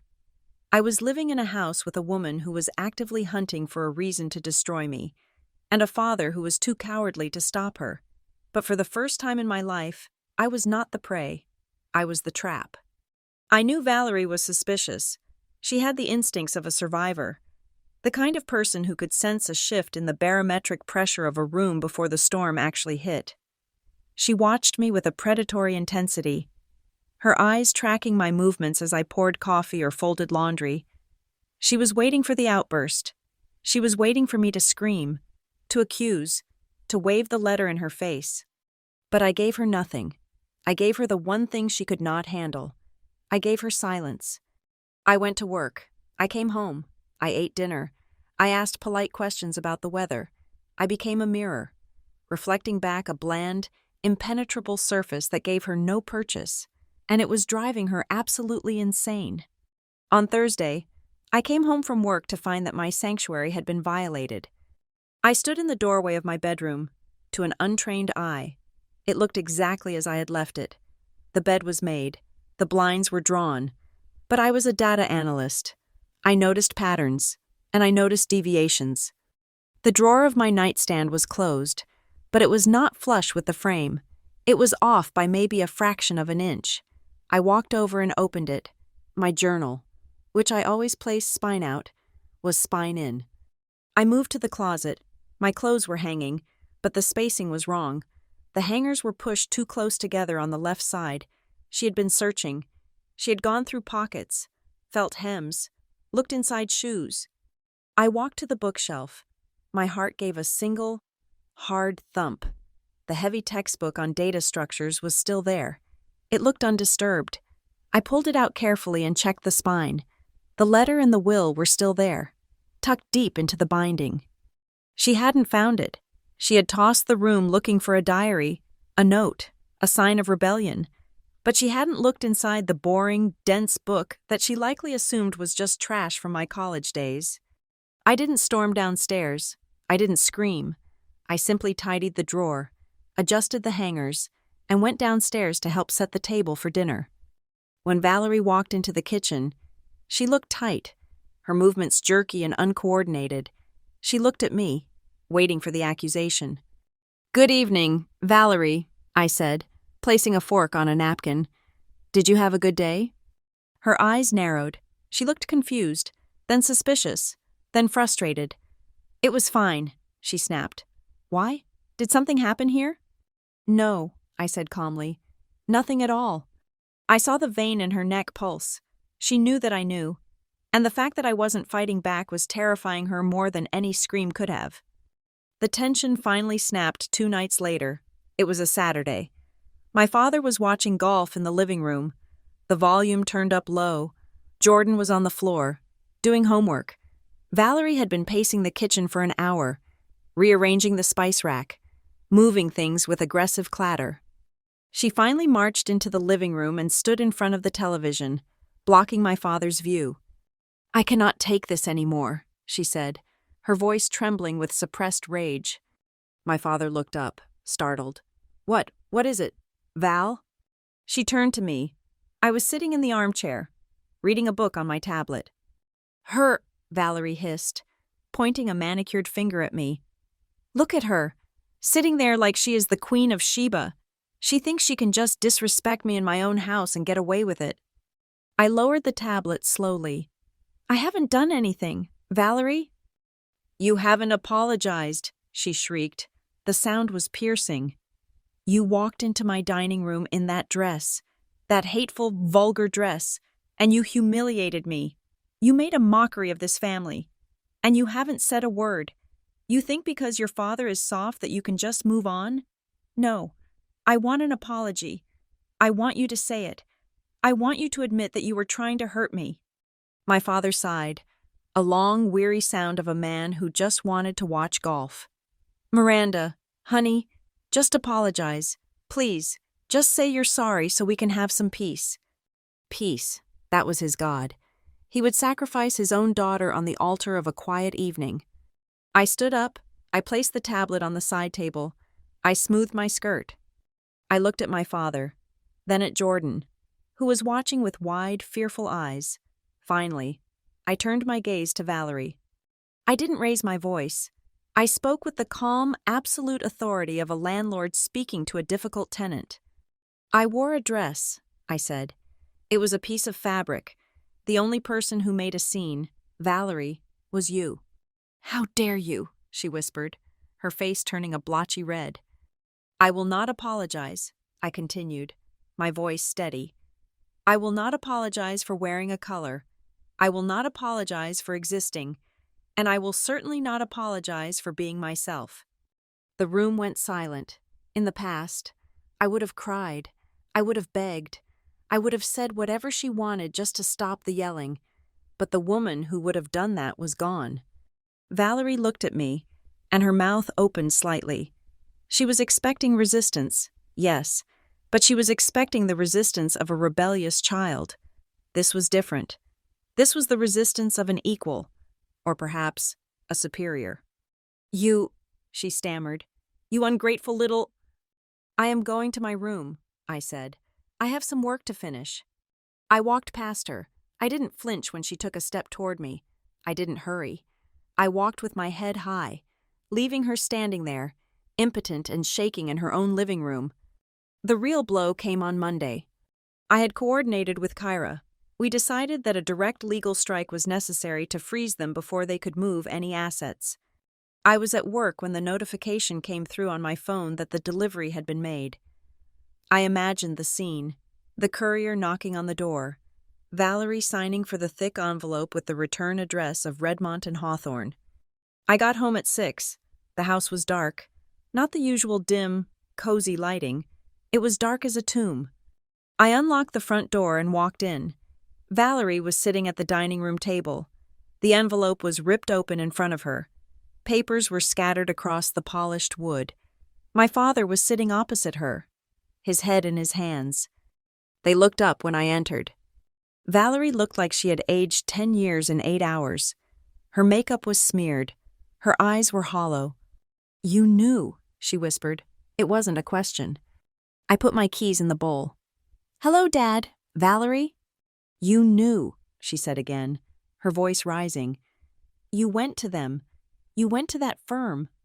"I went to my mother's lawyers," I said. "Yes." "It's a mistake," my father said, looking up. His eyes were wet. "Miranda, sweetheart, it's a misunderstanding. The will, it was complicated. We were just trying to protect you. You were so young. You didn't know how to handle that kind of responsibility."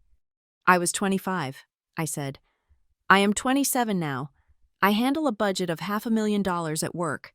I think I can handle owning the house I sleep in." "You don't understand," Valerie said. She stood up, her hands gripping the edge of the table. She changed tactics instantly. The anger vanished, replaced by a desperate, wheedling tone. "Miranda, listen to me. The business, Crawford Builders. It's been a hard few years. The market is tough. If we transfer the shares now, if we disrupt the ownership structure, the banks will panic. They'll pull our lines of credit. You'll destroy everything your father built." "You mean everything my mother built," I said. "And you're lying. Valerie, I saw the books. I saw the consulting fees you pay yourself. The business isn't struggling. You are just bleeding it dry." Her face went white. You hacked my computer?" "I audited the family finances," I corrected, "since I have been paying for them." She stared at me with pure, unadulterated hatred. She knew she was cornered, but a cornered rat will bite, and Valerie wasn't done yet. 2 days later, she tried the last trick in her bag. I came down to breakfast to find her sitting at the kitchen island. She was calm, too calm. She had a stack of pancakes made and a fresh pot of coffee. "Miranda," she said, smiling as if the last 48 hours hadn't happened. "Sit down. Have some breakfast. Your father and I have been talking." I didn't sit. I poured myself a coffee and leaned against the counter. "About what?" "About the house," she said. She slid a piece of paper across the counter. It looked official. "We want to make this right. We know we should have told you about the will earlier. We were wrong. We admit that." She looked at me with wide, earnest eyes. "But we are a family, and we need to protect each other. This is just a formality. It acknowledges your ownership, just like the will says.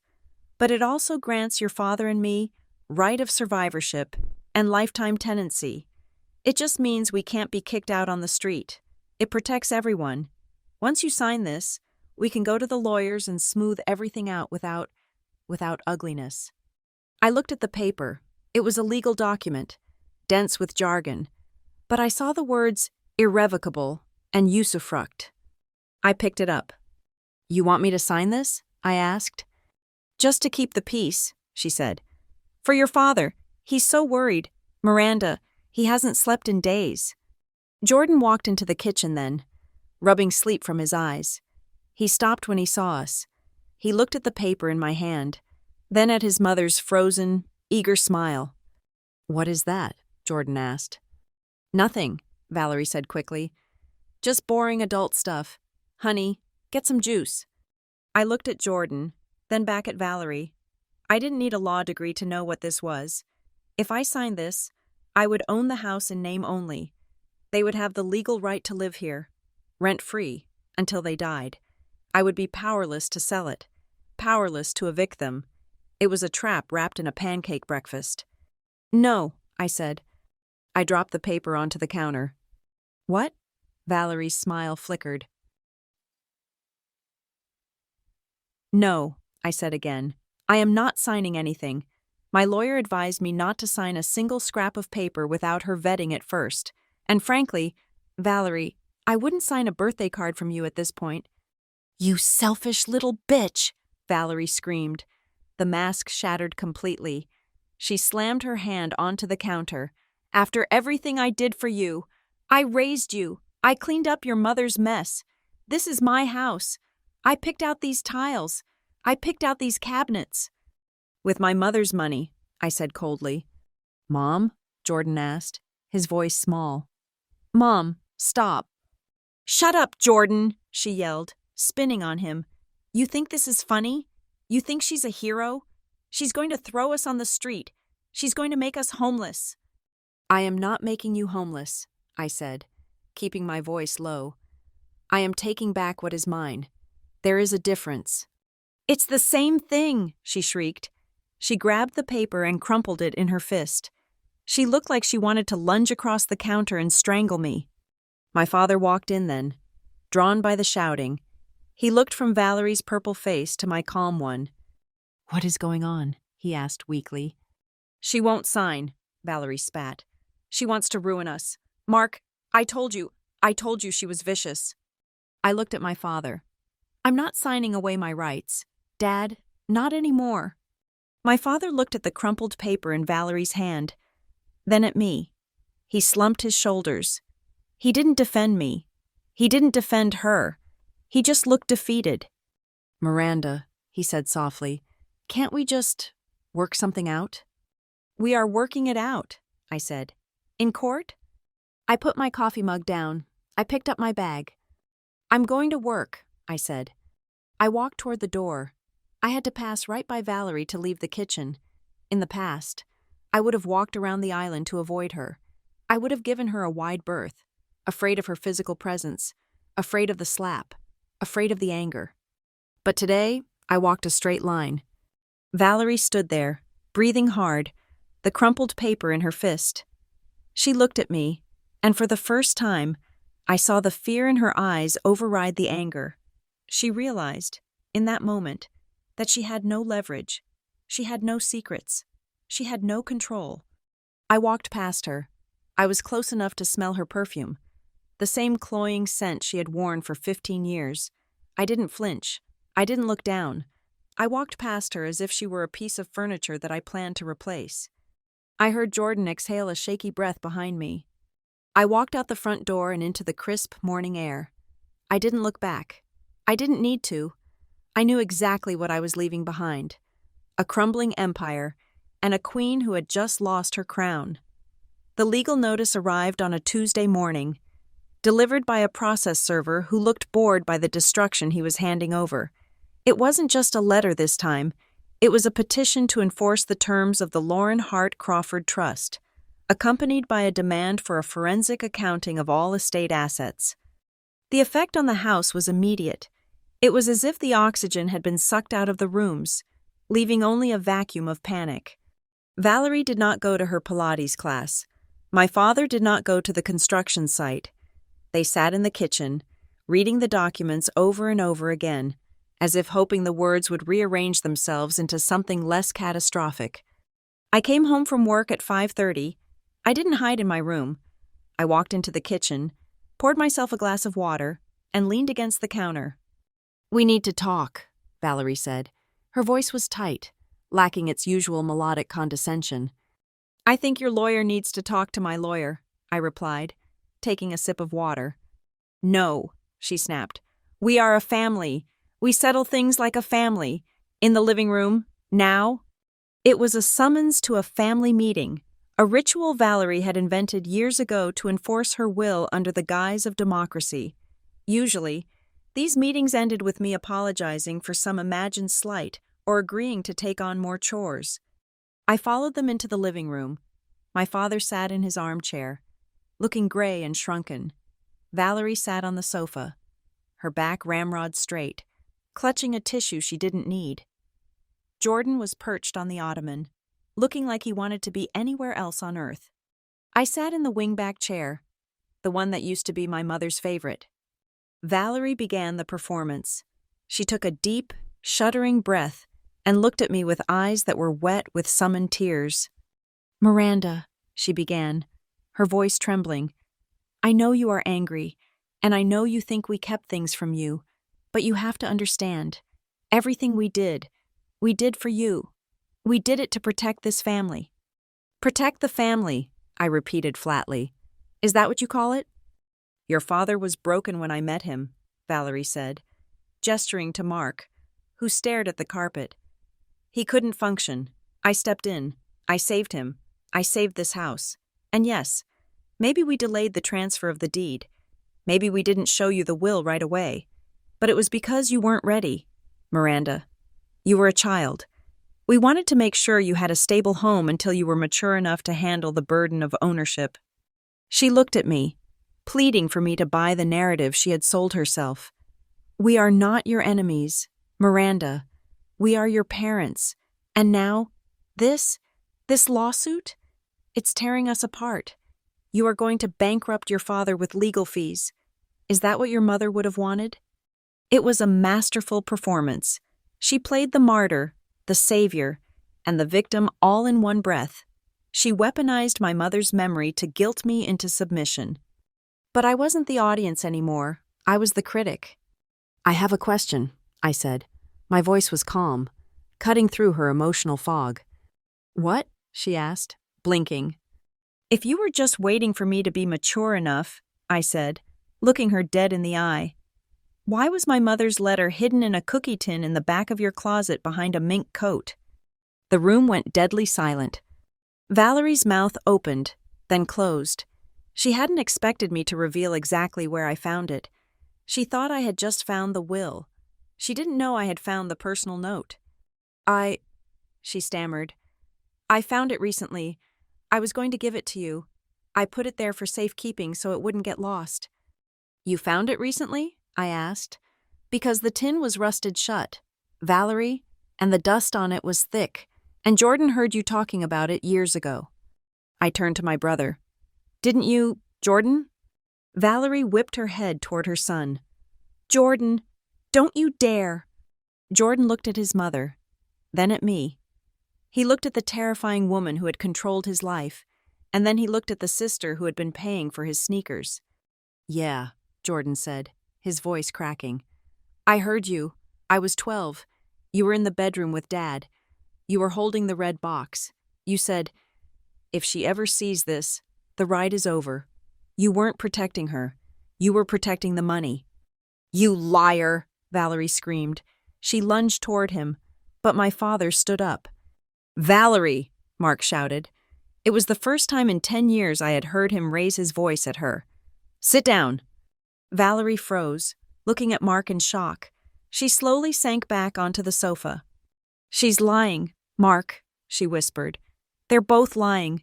They're conspiring against me. It doesn't matter, I said, because the lawyers have the original now, and they have the forensic evidence. I stood up. There is no settlement. Valerie, there is no deal where you get to stay here. I want my house back, and I want to know where my money went. I walked out of the living room, leaving them in the wreckage of their lies. The next day, I met with Kyra at her office. She looked serious. They are going to fight, Kira said. Valerie's lawyer sent a response this morning. They are claiming adverse possession and arguing that your financial contributions were rent, creating a tenancy agreement that requires a 6-month eviction notice. They are trying to buy time. Time for what? I asked. Time to hide the assets, Kira said. Or time to fix the books. We need to move faster. We need to get a judge to grant an emergency injunction. To do that, we need proof of immediate harm. We need proof that Valerie is actively damaging the value of the estate. I might have that, I said. I pulled out my laptop. I had spent the last 2 nights analyzing the data I had pulled from Valerie's computer. I had traced the transfers, the credit card payments, the fake invoices, but late last night, I had found something else, something much worse. I found a loan agreement, I said, turning the screen toward Kira. From 6 months ago. Kyra leaned in, her eyes scanning the document on the screen. Her eyebrows shot up. This is a business loan, she said, for $150,000, taken out by Valerie Style Consulting. Look at the collateral, I said. Kyra scrolled down. She froze. 42 Oak Creek Lane, Silverwood, Colorado. She used the house, I said, my voice shaking with anger. She used my house as collateral for a business loan. She can't do that, Kira said, typing furiously on her own computer. The title is in the trust. No bank would lend against it without the trustee's signature. Look at the signature line, I said. Kyra looked. Mark Crawford, trustee. My father signed it, I said. He signed a document pledging the house, my house, to guarantee a loan for her fake business. And here is the kicker, Kyra. Look at the repayment schedule. I pointed to the spreadsheet I had built. She hasn't made a payment in 3 months. The loan is in default. The bank sent a notice of intent to foreclose last week. She deleted the email from the server, but I found it in the trash folder. Kyra sat back, looking at me with a mixture of horror and respect. They aren't just stealing your income, Miranda, she said. They are about to lose the house entirely. If the bank forecloses, the trust loses the asset. You lose everything. This is the immediate harm, I said. Right? This is a nuclear bomb, Kira corrected. This proves fraud, breach of fiduciary duty, and criminal negligence. We don't need an eviction notice. We can go to a judge tomorrow morning and get an emergency order to remove them from the property to preserve the asset. We can get the police involved. Do it, I said. Are you sure? Kira asked softly. This will destroy your father too. He signed the paper. I thought about my father. I thought about him sitting in that chair, telling me to apologize for wearing a red dress. I thought about him watching Valerie tear down my mother's curtains. I thought about him signing away my inheritance to fund Valerie's shopping addiction. He made his choice, I said. He chose her. Now he can live with the consequences. The next 48 hours were a blur of legal preparation. I didn't sleep. I stayed at a hotel near the law firm, afraid to go back to the house. I felt like a soldier in the trenches, waiting for the whistle to blow. But I had to go back one last time. I needed to get the rest of my things. I returned to the house on Friday morning. The court date was set for Monday. Kira had filed the emergency motion. The papers would be served to Valerie and Mark at the courthouse. The house was quiet. Mark was at work.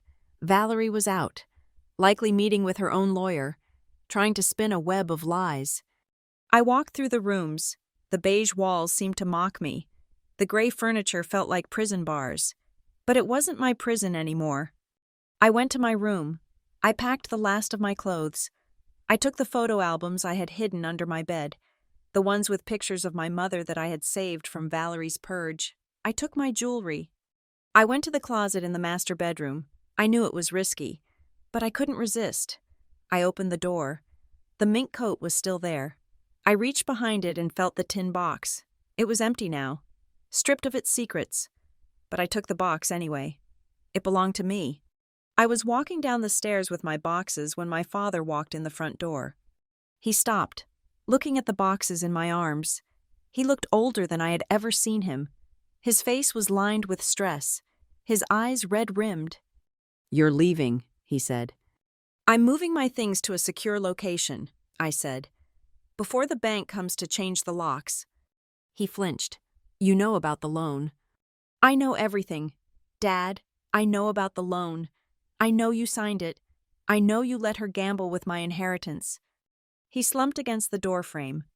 "She said it was a sure thing. She said the business was going to take off. We just needed capital. I thought if we could make enough money, we could buy you out. We could give you the cash value of the house and keep everyone happy." "You were never going to tell me," I said. "You were going to steal the house and pay me off with my own money." "I was trying to keep the peace," he cried, his voice cracking. "Valerie, she is difficult, but she loves me. She needs me." "She is a parasite, Dad," I said coldly, "and you let her feed on your daughter." He looked at me, and for a moment, I saw the father I remembered from before the accident, the man who used to lift me up to put the star on the Christmas tree. But that man was gone, eaten alive by his own weakness. "The court hearing is on Monday," I said. "Bring a toothbrush. You might not be coming back here." I walked past him, out the door, and into the driveway where my car was waiting. I loaded the boxes. I didn't look back at the house. The weekend passed in a slow, agonizing crawl. I spent it reviewing affidavits with Kyra. We built a timeline of destruction. Year 1. Valerie moves in. Year 2. The red purge begins. Year 3. The trust transfer is blocked. Year 5. The financial abuse starts. Year 10. The loan is taken out. It was a dossier of a slow-motion murder, not of a person, but of a legacy. On Monday morning, I woke up at 6 a.m. I took a long shower. I did my hair. I opened my garment bag. Inside hung the dress I had bought specifically for this day. It wasn't a suit. It wasn't gray. It wasn't beige. It was a dress of deep, uncompromising crimson, a red so dark and rich it looked like blood in the water. It was tailored, professional, but undeniable. I put it on. I looked in the mirror. The bruise on my cheek was gone, healed completely. My face was pale, but my eyes were bright. I looked like her. I looked like Lauren Hart Crawford. I put on my coat, a black trench coat that I would leave unbuttoned. I picked up my leather portfolio, which contained the original letter, the will, and the bank records proving the fraud. I drove to the courthouse. The sky was clear and cold, the sun reflecting off the snow that covered the city. I parked the car and walked toward the massive stone steps of the Hall of Justice. I saw them standing near the entrance, Valerie and Mark. Valerie was wearing a pale pink suit, trying to look soft, trying to look like a victim. She was talking rapidly to a man in a cheap suit, her lawyer. My father stood behind her, looking at the ground. They stopped talking when they saw me approaching. Valerie's eyes widened. She saw the dress. I saw the recognition in her eyes. She wasn't looking at Miranda, the stepdaughter. She was looking at the ghost she had tried to bury. She was looking at the red dress. She took a step back, her hand going to her throat. I didn't stop. I didn't slow down. I walked up the steps, the heels of my boots clicking a steady, ominous rhythm on the stone. As I passed them, Valerie whispered, "Miranda." I turned my head slightly. I didn't smile. I didn't frown. I just looked at her. "See you inside," I said. I pushed open the heavy wooden doors of the courthouse and walked through the metal detector. The guards nodded at me. I walked down the long marble hallway toward courtroom 4B. My hand tightened around the handle of my portfolio. I was ready. I wasn't just fighting for a house. I wasn't just fighting for money. I was fighting for the 11-year-old girl who had watched her mother drive away in the rain. I was fighting for the teenager who had thrown her identity in a trash can. I was fighting for the woman who had been slapped for existing. I stopped in front of the courtroom doors. I took a deep breath, filling my lungs with the stale, dusty air of justice. I pushed the doors open and stepped into the arena. The air in the courtroom was sterile, smelling of floor wax and old paper. It was a stark contrast to the chaotic storm of emotions swirling inside my chest. I sat at the plaintiff's table next to Kira, my hands folded calmly over the leather portfolio. I was wearing the crimson dress, in this sea of gray suits and wooden paneling. I looked like a drop of blood on a fresh snowfield. I was impossible to ignore. Valerie sat on the other side, flanked by her lawyer and my father. She was wearing a pale blue suit, projecting the image of the aggrieved, saintly matriarch, but I could see the tension in her jaw, the way her fingers twisted a tissue into a tight white rope. The hearing began with Valerie's lawyer painting a picture of me that was almost impressive in its fiction. According to him, I was a troubled young woman, unstable and ungrateful, who had been allowed to live in the family home out of the kindness of my stepmother's heart. Then Valerie took the stand. She cried. It was a tasteful single tear that tracked down her cheek as she looked at the judge.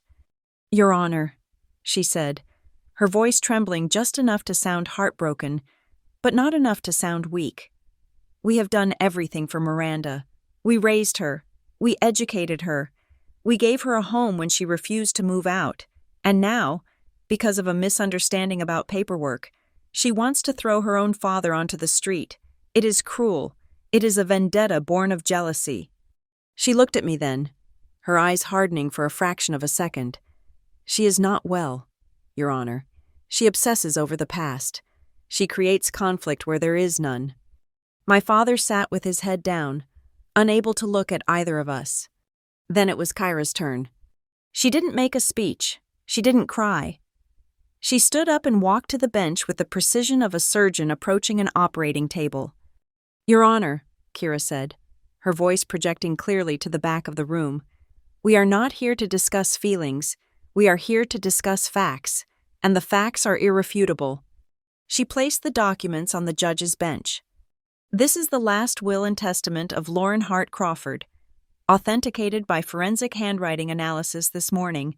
It clearly states that the property at 42 Oak Creek Lane and a 30% controlling interest in Crawford Builders was to transfer to the plaintiff, Miranda Crawford, upon her 25th birthday." The judge, a stern woman with glasses perched on the end of her nose, flipped through the pages. The silence in the room was heavy. Kyra continued, "The defense claims this was a misunderstanding. However, we have submitted into evidence emails between Mark Crawford and Valerie Price dating back 2 years, discussing how to hide the notification letters sent by the trust executor. This was not an oversight, Your Honor. It was a conspiracy to defraud." Valerie stood up. She couldn't help herself. "That is a lie," she shouted, her facade cracking. "Those emails are fake. She hacked my computer. She is invading my privacy." "Sit down, Mrs. Crawford," the judge said, her voice sharp as a whip. Valerie sank back into her chair, but her face was patchy with red. Kyra wasn't done. She waited for the echo of Valerie's outburst to fade before she delivered the killing blow. "Furthermore, Your Honor," Kyra said, pulling a separate document from her file, "we have evidence that the defendants have not only withheld the asset, but have actively endangered it. 6 months ago, Valerie Price, acting through her shell company, Valerie Style Consulting, took out a business loan for $150,000. I saw Valerie freeze. Her eyes went wide, staring at the paper in Kyra's hand as if it were a loaded gun. The collateral for this loan," Kyra said, holding the paper up, "was the deed to the Silverwood property, a property she did not own. The document was signed by Mark Crawford, acting as trustee, in direct violation of his fiduciary duties. The loan is currently in default. The bank has initiated foreclosure proceedings." The judge stopped reading. She looked up, her expression changing from professional interest to open disgust. "Is this true?" the judge asked, looking directly at Valerie's lawyer. The lawyer shuffled his papers, looking pale. We are contesting the validity of the default notice, Your Honor." "So you admit the loan exists?" the judge pressed. Valerie made a sound like a wounded animal. She knew that in the eyes of the law, this wasn't just a family squabble anymore. This was fraud. This was criminal. The judge turned her gaze to me. "Ms. Crawford," she said, "would you like to speak?" I stood up. I smoothed the red fabric of my dress. I walked to the stand, feeling the eyes of everyone in the room on me. I didn't look at the judge. I looked at Valerie. "For 15 years, I said, my voice steady, "this woman has tried to erase my mother. She removed every picture. She threw away every piece of clothing. She banned the color red from our house because it reminded her of the woman she could never be." I touched the spot on my cheek where she had slapped me. "Last week, I wore this dress to dinner." She slapped me across the face, not because I was rude, not because I was loud, but because for a moment, she saw the truth. She saw that she was living in a house that didn't belong to her, spending money she didn't earn, trying to bury a legacy she couldn't kill. I turned to my father. "And my father," I said softly, "let her do it. He watched her erase his wife. He watched her abuse his daughter. And he signed his name on the paper that sold our home to a bank." I took a deep breath. "They called me ungrateful, Your Honor, but I have paid the bills in that house for 3 years. I have supported them while they stole from me. I am not ungrateful. I am just finished." The courtroom was silent. Even the stenographer seemed to have paused. Then, the doors at the back of the room opened. Jordan walked in. He was wearing his school uniform, his tie loosened. He looked terrified, but he walked straight to the witness stand. Valerie gasped. Jordan, what are you doing? Jordan didn't look at her. He looked at the judge. I want to testify, he said. The judge nodded. Go ahead, son. Jordan gripped the railing of the stand. His knuckles were white. My mom knew about the will, he said, his voice shaking. I heard her. I was 12. She had the letter. She hid it in her closet. She told Dad that if Miranda ever found it, the ride was over. She said they had to keep Miranda down. They had to make her feel small so she wouldn't ask questions. Valerie put her face in her hands. A low sob escaped her throat. It was the sound of total defeat. Her own son, the golden child she had tried to mold into her perfect accessory, had just delivered the final verdict. The judge didn't need to hear anymore. She banged her gavel. The court finds in favor of the plaintiff, the judge declared. The deed to the property at 42 Oak Creek Lane is to be transferred immediately to Miranda Crawford. The 30% stake in Crawford Builders is affirmed. Furthermore, I am issuing an immediate eviction order for Mark and Valerie Crawford. You have 48 hours to vacate the premises. No! Valerie screamed, standing up. You can't! It's my house! Where will we go? The judge ignored her. Regarding the fraudulent loan, I am referring this matter to the district attorney's office for criminal investigation. Valerie collapsed. She didn't sit. She crumbled, sliding down into her chair as if her bones had dissolved. She looked at my father, but he was staring at the table, a broken man who finally realized the cost of his cowardice. I walked out of the courtroom. Valerie ran after me. She caught up to me in the hallway, grabbing my arm. Her grip was weak, desperate. Miranda, please, she begged, tears streaming down her face. Real tears this time. You can't do this. We're family. You can't put your father in jail. Please, I'll do anything. I'll be better. We can start over. I looked down at her hand on my red sleeve. I gently but firmly peeled her fingers off. I am not putting him in jail.